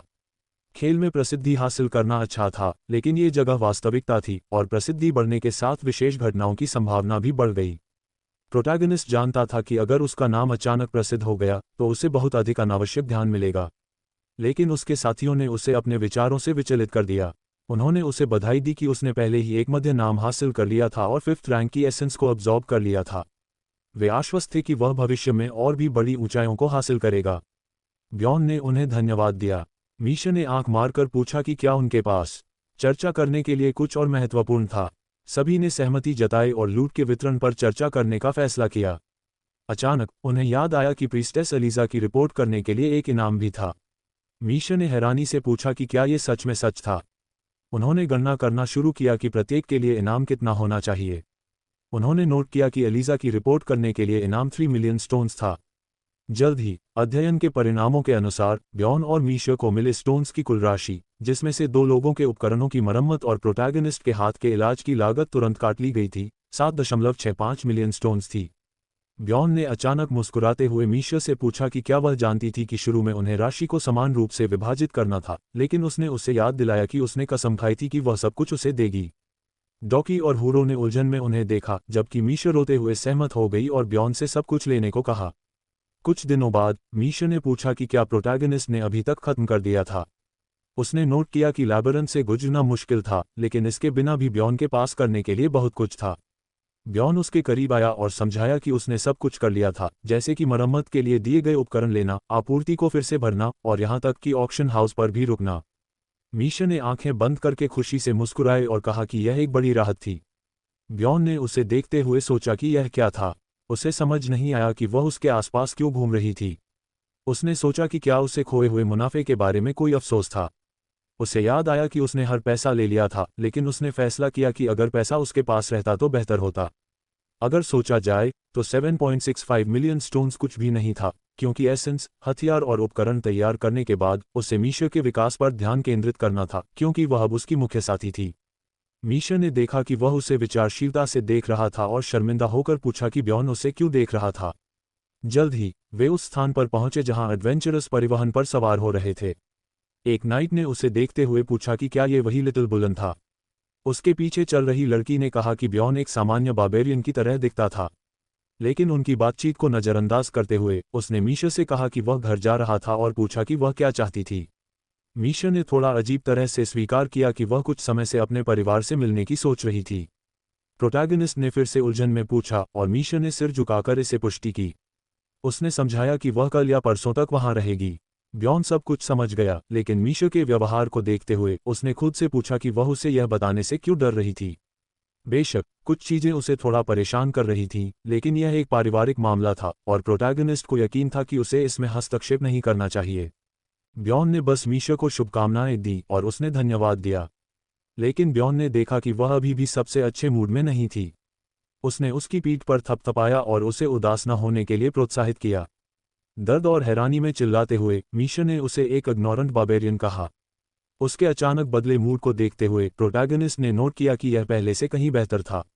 मीशा ने उसे नाराजगी से देखते हुए कहा कि वह 2 दिन में वापस आए और तब तक अच्छे से खाने को कहा। उसने पूछा कि क्या वह उसे समझ गया। ब्यॉन ने जवाब दिया कि वह सब कुछ समझ गया था। जाने से पहले मीशा ने उसे याद दिलाया कि वह सिर्फ मांस न खाए बल्कि सब्जियां भी खाए। अंत में उसने पहले जाने का फैसला किया और आगे भाग गई। प्रोटैगनिस्ट ने मुस्कुराते हुए सोचा कि मीशा, जैसा उसने कहा था, उसकी देखभाल करती थी जैसे कोई बेनिफैक्टर। गाड़ी में चढ़ते हुए उसने थोड़ा और सोचा कि वह एक माँ की तरह थी, लेकिन इस विचार को खारिज कर दिया, ये कहते हुए कि वह उसकी पूर्व प्रेमिका की तरह थी। जैसे ही गाड़ी अपने गंतव्य की ओर बढ़ी, ब्यॉन ने सोचा कि उसका प्रारंभिक कार्य मीशा को लेवल अप करना था। कुछ देर बाद वे एरिया 8 पहुंचे। प्रोटैगनिस्ट ने नोट किया कि अपने स्टैट्स के साथ वह एक उच्च टीम में जा सकता था, लेकिन मीशा को साथ ले जाना मुश्किल होगा। इसलिए उसे कुछ समय के लिए वर्तमान टीम में रहना होगा। पहली चीज जो ब्यॉन ने सोची वह ये थी कि मीशा को अपने स्पिरिट बीस्ट के साथ कॉन्ट्रैक्ट को लेवल अप करना होगा और अपनी एसेंस को समायोजित करना होगा। इसके अलावा उसे अपने हथियार को बदलने की जरूरत थी। अचानक प्रोटैगनिस्ट का ध्यान किसी के एग्जीक्यूशन शुरू होने की घोषणा करने से भटक गया। उसने मन ही मन शाप दिया और उस चौक की ओर देखा जहां गिलेटिन खड़ी थी। उसने नोट किया कि कई दिनों से शांति थी, लेकिन आज सड़क पर लोगों की संख्या सामान्य से कम थी। इसके अलावा कोई भिखारी नहीं दिख रहा था। जब एक एग्जीक्यूशन हुई और खून हवा में बिखर गया तो निवासियों ने चर्चा शुरू कर दी कि वे क्या देखने आए थे। कुछ ने कहा कि यह एक ईवल स्पिरिट था, लेकिन कुछ खास नहीं था। कई लोग इससे सहमत थे क्योंकि खून का रंग सामान्य लाल था। ब्यॉन बातचीत में रुचि लेते हुए करीब आया। निवासी बात कर रहे थे कि क्या ये घृणित नहीं था कि ये प्राणी इंसानों की नकल करते हैं। अचानक ब्यॉन ने गिलेटिन के पास बंधे हुए टर्कन को देखा और मन ही मन शाप दिया। वह उसकी चिंता कर रहा था। अब उसे एहसास हुआ कि टर्कन ने उसके दिए पैसे से कोई हथियार नहीं खरीदा था और न ही लैबिरिंथ में गया था। टर्कन की आंखें फैल गईं। वह सीधे ब्यॉन की ओर देख रहा था, जो सोच रहा था कि क्या वह उसे पहचानता है। जैसे ही गिलेटिन का ब्लेड गिरना शुरू हुआ, टर्कन रोने और चिल्लाने लगा, भले ही उसके मुंह पर कपड़ा था। उसने ब्यॉन का नाम चिल्लाने की कोशिश की, लेकिन ब्यॉन ने आंखें बंद कर लीं और दूर मुड़ गया। उसे एहसास हुआ कि वह टर्कन की मदद कर सकता था। उसे याद आया कि उसने उससे पैसे दिए थे और सोचा कि उसे हर किसी की मदद करना बंद कर देना चाहिए। अचानक उसका ध्यान किसी के पूछने से भटक गया, क्या ये सच में तुम हो? ब्यॉन ने उलझन में मुड़कर उस आदमी से कहा कि वह फॉग में चला जाए, लेकिन उस आदमी ने अपनी उंगली होंठों पर रखी और इशारा किया कि वह चुप रहे। उसने कहा कि उसे असभ्य होने की जरूरत नहीं थी, क्योंकि वे दोनों एक ही नाव में थे। प्रोटैगनिस्ट उसकी बात सुनकर हैरान रह गया। उस आदमी ने अपनी बाहों को चौड़ा करते हुए मुस्कुराया और पूछा कि ब्यॉन कहाँ से आया था। उसने अमेरिका, थाईलैंड और यूरोप का नाम लिया। ब्यॉन ने मन ही मन शाप दिया और खुद से पूछा कि यह क्या बकवास था। उसने अनुमान लगाया कि ऐसा कुछ होगा, लेकिन उसे नहीं लगा था कि यह इतनी जल्दी होगा। जब वह सोच रहा था तो उस आदमी ने मुस्कुराते हुए कहा कि वह स्टेट से था। ब्यॉन के पास इसके लिए एक जवाब था। उसने गुस्से में सांस लेते हुए मन ही मन चिल्लाया कि इस जवाब को इना स्ट्रैटेजी कहा जाता था। उसने गुस्से में आदमी से सीधे बात करने बोला, बिना जटिल शब्दों का उपयोग किए। आदमी ने उसे उलझन में देखा और फिर हंसते हुए कहा कि वह लगभग विश्वास कर चुका था। उसने सोचा कि ब्यॉन यहाँ सिर्फ 3 महीने से था और उसकी अद्भुत एक्टिंग स्किल्स की प्रशंसा की। प्रोटैगनिस्ट ने स्किल शब्द को दोहराया और उसे याद दिलाया कि उसने पहले ही चेतावनी दी थी कि वह उससे जटिल शब्दों में बात न करे। आदमी ने उसे शांत करने की कोशिश की और कहा कि वह उसके साथ लापरवाह हो सकता था। उसने चिल्लाते हुए कहा कि ब्यॉन भी यहाँ उस डैम्ड गेम की वजह से था, लेकिन उसने गेम शब्द को सही से नहीं बोला। प्रोटैगनिस्ट ने फिर से पूछा, मन ही मन उस आदमी को गाली देते हुए। आदमी ने मुस्कुराते हुए कहा कि वह ब्यॉन की प्रशंसा करता था, क्योंकि उसने सिर्फ 3 महीने में अपना नाम बना लिया था। उसने खुद को यहाँ स्थापित करने में 3 साल से ज्यादा समय लगाया था। वह बात करता रहा कि वह क्या कर रहा था जब उसने एक और व्यक्ति को देखा जो उसके जैसा था। प्रोटैगनिस्ट ने खुद से पूछा कि यह आदमी क्या चाहता था। उसने उसकी बात सुनी जिसमें वह कह रहा था कि उसे यह बताने की जरूरत नहीं थी कि वह कहाँ से था, क्योंकि वे सभी यहाँ अजनबी थे। ब्यॉन चुप रहा और आदमी ने समझाने का फैसला किया। उसने कहा कि उनके पास एक गेमिंग अलायंस था जिसमें प्रोटैगनिस्ट भी शामिल हो सकता था। उसने फिर से गेम शब्द को गलत तरीके से बोला। ब्यॉन ने उसकी बात काटते हुए कहा कि उसके पास एक सवाल था। वह आदमी के करीब झुका और पूछा कि क्या वह एक ईवल स्पिरिट था। आदमी पसीने से तर हो गया और पूछा कि ब्यॉन का क्या मतलब था। वह नर्वस होकर मुस्कुराया और कहा कि यह सच था, क्योंकि पहेलियों में बात करने वाले पर भरोसा करना मुश्किल था। उसने स्वीकार किया कि प्रोटैगनिस्ट सही था और बोला कि वह एक ईवल स्पिरिट था। अगले ही पल ब्यॉन ने अपनी मुट्ठियां भींची और सिर उठाकर जोर से चिल्लाया। चौक में मौजूद सभी लोग उसकी ओर मुड़े। प्रोटैगनिस्ट ने बोला कि चीफ ऑफ द ट्राइब ने कहा था कि अगर उसे कोई ईवल स्पिरिट दिखे तो उसे मार देना चाहिए। आदमी ने डर से उसकी ओर देखा और फिर से पूछा। जिज्ञासु ग्रामीणों ने एक दूसरे से पूछना शुरू कर दिया कि क्या हो रहा था। वे इस तथ्य पर ध्यान केंद्रित कर रहे थे कि एक बार्बेरियन वहां था और उन्होंने ईवल स्पिरिट के बारे में क्या सुना था। ब्यॉन ने मन ही मन कहा कि यह बिल्कुल सही था, क्योंकि एक बार्बेरियन कभी भी अनैतिकता को बर्दाश्त नहीं करेगा। उसने प्रहार किया। कुछ समय बाद गैरिसन में किसी ने नोट किया कि ब्यॉन सच में एक लिटिल बुलन था। नाइट ने कहा कि वह सबसे पहले मैं कैरेक्टर को धन्यवाद देना चाहता था, क्योंकि उसकी वजह से उसका छोटा भाई लैबरन से जिंदा बाहर आया था। ब्यॉन ने अनुमान लगाया कि नाइट का छोटा भाई जारी क्लैन से था, लेकिन नाइट ने कहा कि ऐसा नहीं था। उसने समझाया कि उसका भाई उन लोगों में से था जिन्होंने सुरक्षा के लिए क्लैन को भुगतान किया था। प्रोटैगनिस्ट ने मन ही मन आश्चर्यचकित होकर सोचा कि उन लोगों में से 10 से भी कम लोग बचे थे। अचानक उसे भूख लगी। उसने अपनी बाहों को चौड़ा करते हुए पूछा कि उसे वहां कितनी देर तक बैठना होगा। उसने स्वीकार किया कि वह पहले से ही गुस्से में था कि वह उस ईवल स्पिरिट को मार नहीं सका। जब नाइट ने समझा कि उसका क्या मतलब था, तो उसने याद किया कि लोगों ने हैरानी से पूछा कि ब्यॉन क्या कर रहा था। उन्होंने उसे रुकने बोला और कई नाइट्स ने प्रोटैगनिस्ट के पास दौड़कर उसे उस आदमी से दूर खींच लिया। लेकिन ब्यॉन ने शाप दिया और उन्हें छोड़ने बोला, क्योंकि उसे यकीन था कि वह आदमी एक ईवल स्पिरिट था और उसे नुकसान पहुंचाने वाला था। नाइट्स ने हैरानी से ब्यॉन के शब्दों को सुना और उस आदमी की ओर देखा, जो पहले से ही बुरी तरह पीटा हुआ था और बेबस होकर जमीन पर पड़ा था। नाइट ने मुस्कुराते हुए समझाया कि वे पहले से ही जांच कर रहे थे और ब्यॉन से थोड़ा इंतजार करने को कहा। अगले ही पल एक और नाइट कमरे में दौड़ा और कैप्टन को बुलाया। उसने समझाया कि संदिग्ध के पास ईवल स्पिरिट्स के लिए एक आईडी कार्ड था। कैप्टन ने हैरानी से फिर से पूछा। प्रोटैगनिस्ट ने नाइट के शब्दों पर ध्यान दिया। कुछ देर बाद वे एक कमरे में चले गए जहां एक बुरी तरह पीटा हुआ आदमी बिस्तर पर पड़ा था। एक अन्य कर्मचारी ने समझाया कि वह उनकी रैंक से संबंधित था। ब्यॉन चिल्लाते हुए कह रहा था कि उस आदमी ने खुद कहा था कि वह एक ईवल स्पिरिट था। उसने पूछा कि क्या अचानक ये सच नहीं रह गया था। उसने अनुमान लगाया कि ये लोग सोचते थे कि वे उसे धोखा दे सकते हैं। लेकिन उस आदमी ने समझाया कि आमतौर पर हर कोई जो कम समय में प्रसिद्ध हो गया हो या असाधारण क्षमताएं दिखाई हो, उनकी जांच की जाती है। यह एक सावधानी के तौर पर होता है। ब्यॉन ने उसकी बात काटते हुए उसे रुकने बोला और स्वीकार किया कि वह इन जटिल शब्दों को नहीं समझता। कैप्टन ने आह भरते हुए दूसरे शब्दों में समझाया कि इस संगठन के लोगों को शक था कि मैं कैरेक्टर एक ईवल स्पिरिट था। ब्यॉन ने हैरानी से फिर से पूछा और फिर गुस्से में अपने हाथ हिलाने लगा। उसने पूछा कि किसने उसे ईवल स्पिरिट समझ लिया था। वह उस आदमी की खोपड़ी तोड़ने वाला था, लेकिन नाइट्स ने उसे रोकना शुरू कर दिया। उस आदमी ने अपने चेहरे से पसीना पोंछते हुए कहा कि किसी को शक नहीं था। ये सिर्फ एक सावधानी थी। मैं कैरेक्टर ने फिर से उसे सरल शब्दों में बात करने बोला और पूछा कि क्या वह सच में उसका मजाक बना रहा था। अंत में उस आदमी ने उत्साह में बात करते हुए समझाया कि वह कहना चाहता था कि ये दोबारा नहीं होगा। घायल हंटर ऑफ ईवल स्पिरिट्स अचानक खांसने लगा। कुछ देर बाद ब्यॉन गैरिसन से बाहर निकलकर सड़क पर चलने लगा। वह मन ही मन शाप दे रहा था, क्योंकि उसने सोचा भी नहीं था कि ये लोग ऐसे विवरण जानते होंगे। उसे याद आया कि कैसे हंटर ऑफ ईवल स्पिरिट्स ने उसे कई देशों के नाम बताए थे, ये जानने के लिए कि वह कहाँ से आया था। प्रोटैगनिस्ट ने खुद से पूछा, क्या ये सच है कि यहाँ हर कोई बेवकूफ़ नहीं है। सौभाग्य से उसे पकड़ने में कामयाब रहा जब वह आदमी गेम शब्द के उच्चारण में उलझ गया। उसने इसे ग्रैंडफादर्स सिलेबल और कंप्यूटर शब्द के बदले हुए उच्चारण के रूप में भी समझा। हालांकि उसे समझ आ गया कि अगर ये हंटर्स इस लेवल तक पहुंच गए थे तो यह कोई आश्चर्य की बात नहीं थी कि टर्कन गिलेटिन पर समाप्त हो गया। उसे एहसास हुआ कि वह एक अनजान शहर में था जहां उसका कोई सहारा नहीं था। अचानक एक आदमी जो सब कुछ जानता था उसके पास आया। ब्यॉन ने फिर से मन ही मन शाप दिया, क्योंकि जितना वह सोचता था ये दुनिया उतनी ही बर्बाद लगती थी। लेकिन अपने कमरे में लौटकर वह खुश था कि वह अभी के लिए बच निकला था। फिर भी अचानक उसका ध्यान भटक गया जब उसने देखा कि उसने एक लिफाफे पर कदम रखा था। उसने हैरानी से उसे उठाया और लिफाफे की सामग्री को अपने हाथ पर हिलाया। उसने खुद से पूछा, क्या ये सच में एक गोली थी? इसके अलावा अंदर एक पत्र भी था। बिस्तर पर बैठकर ब्यॉन ने ध्यान से पत्र पढ़ा। उसमें लिखा था कि यह पत्र एक रैंडम रिसर्चर को भेजा गया था, जो संभवतः एक प्लेयर था। अगर वह इस पत्र को पढ़ रहा था तो लेखक ने उसे चेतावनी दी कि वह किसी को न बताए कि वह एक प्लेयर था। इसके अलावा अगर उसे हंटर ऑफ ईवल स्पिरिट्स ने पकड़ लिया तो लेखक ने आशा व्यक्त की कि वह यह पत्र नहीं दिखाएगा।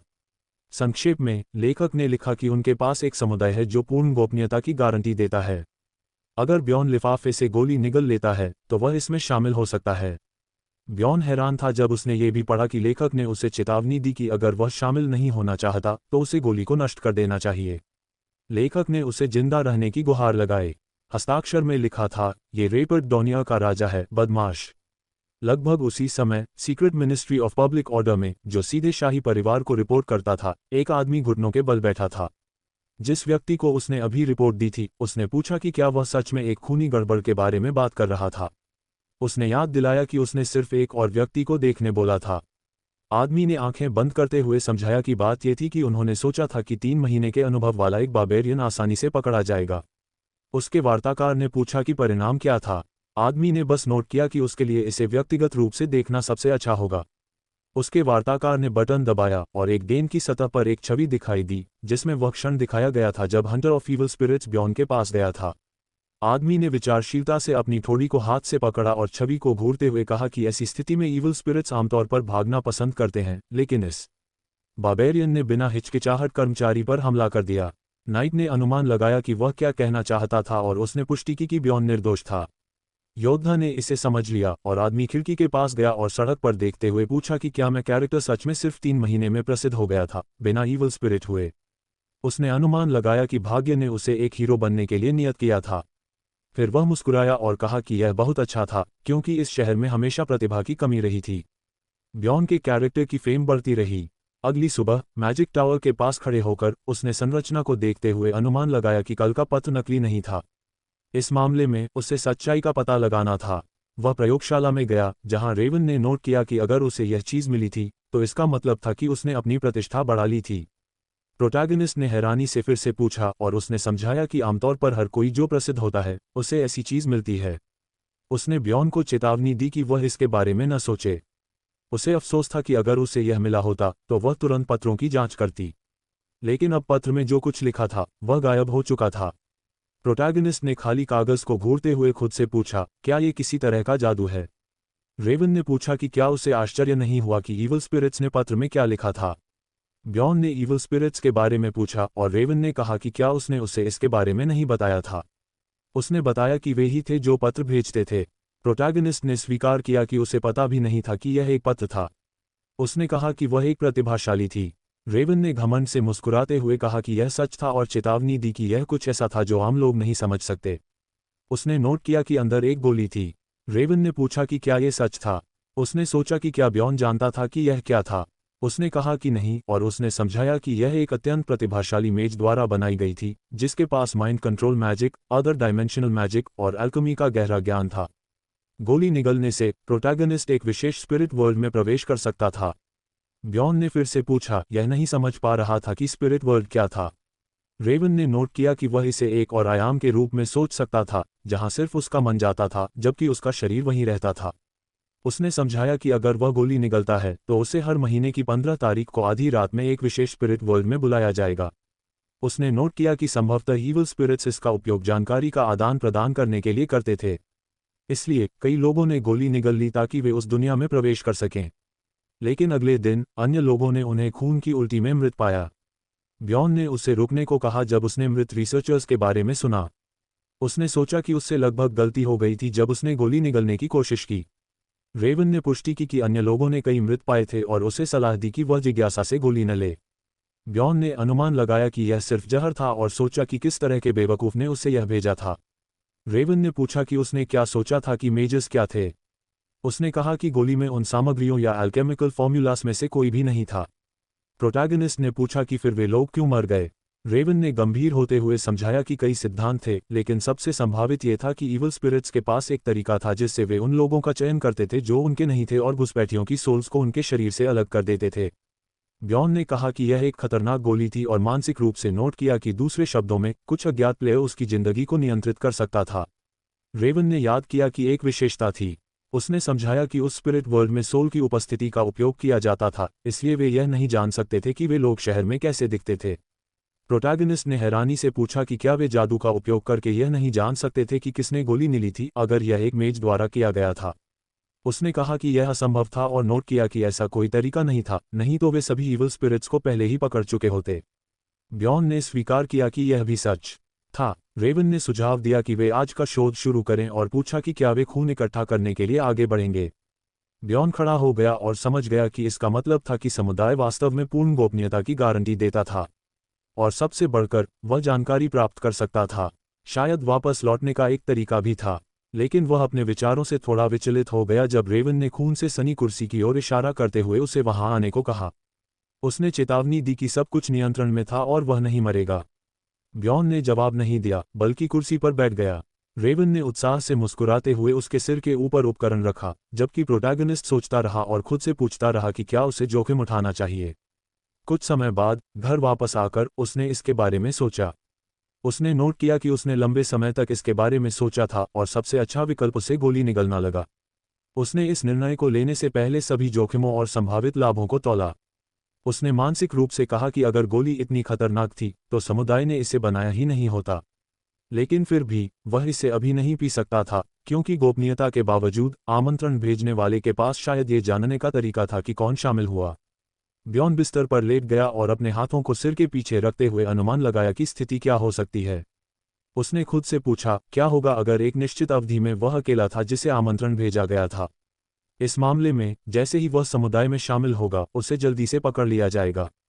उसे एहसास हुआ कि अगर वह ये गोली लेने जा रहा था तो 3 महीने से लेकर आधे साल तक इंतजार करना बेहतर होगा, क्योंकि उसे उस जानकारी की इतनी जरूरत नहीं थी। वीडियो अगर आपको अच्छा लगा हो तो लाइक और कमेंट करना ना भूले, और डेली माहवा कंटेंट को हिंदी में देखने के लिए सब्सक्राइब करें।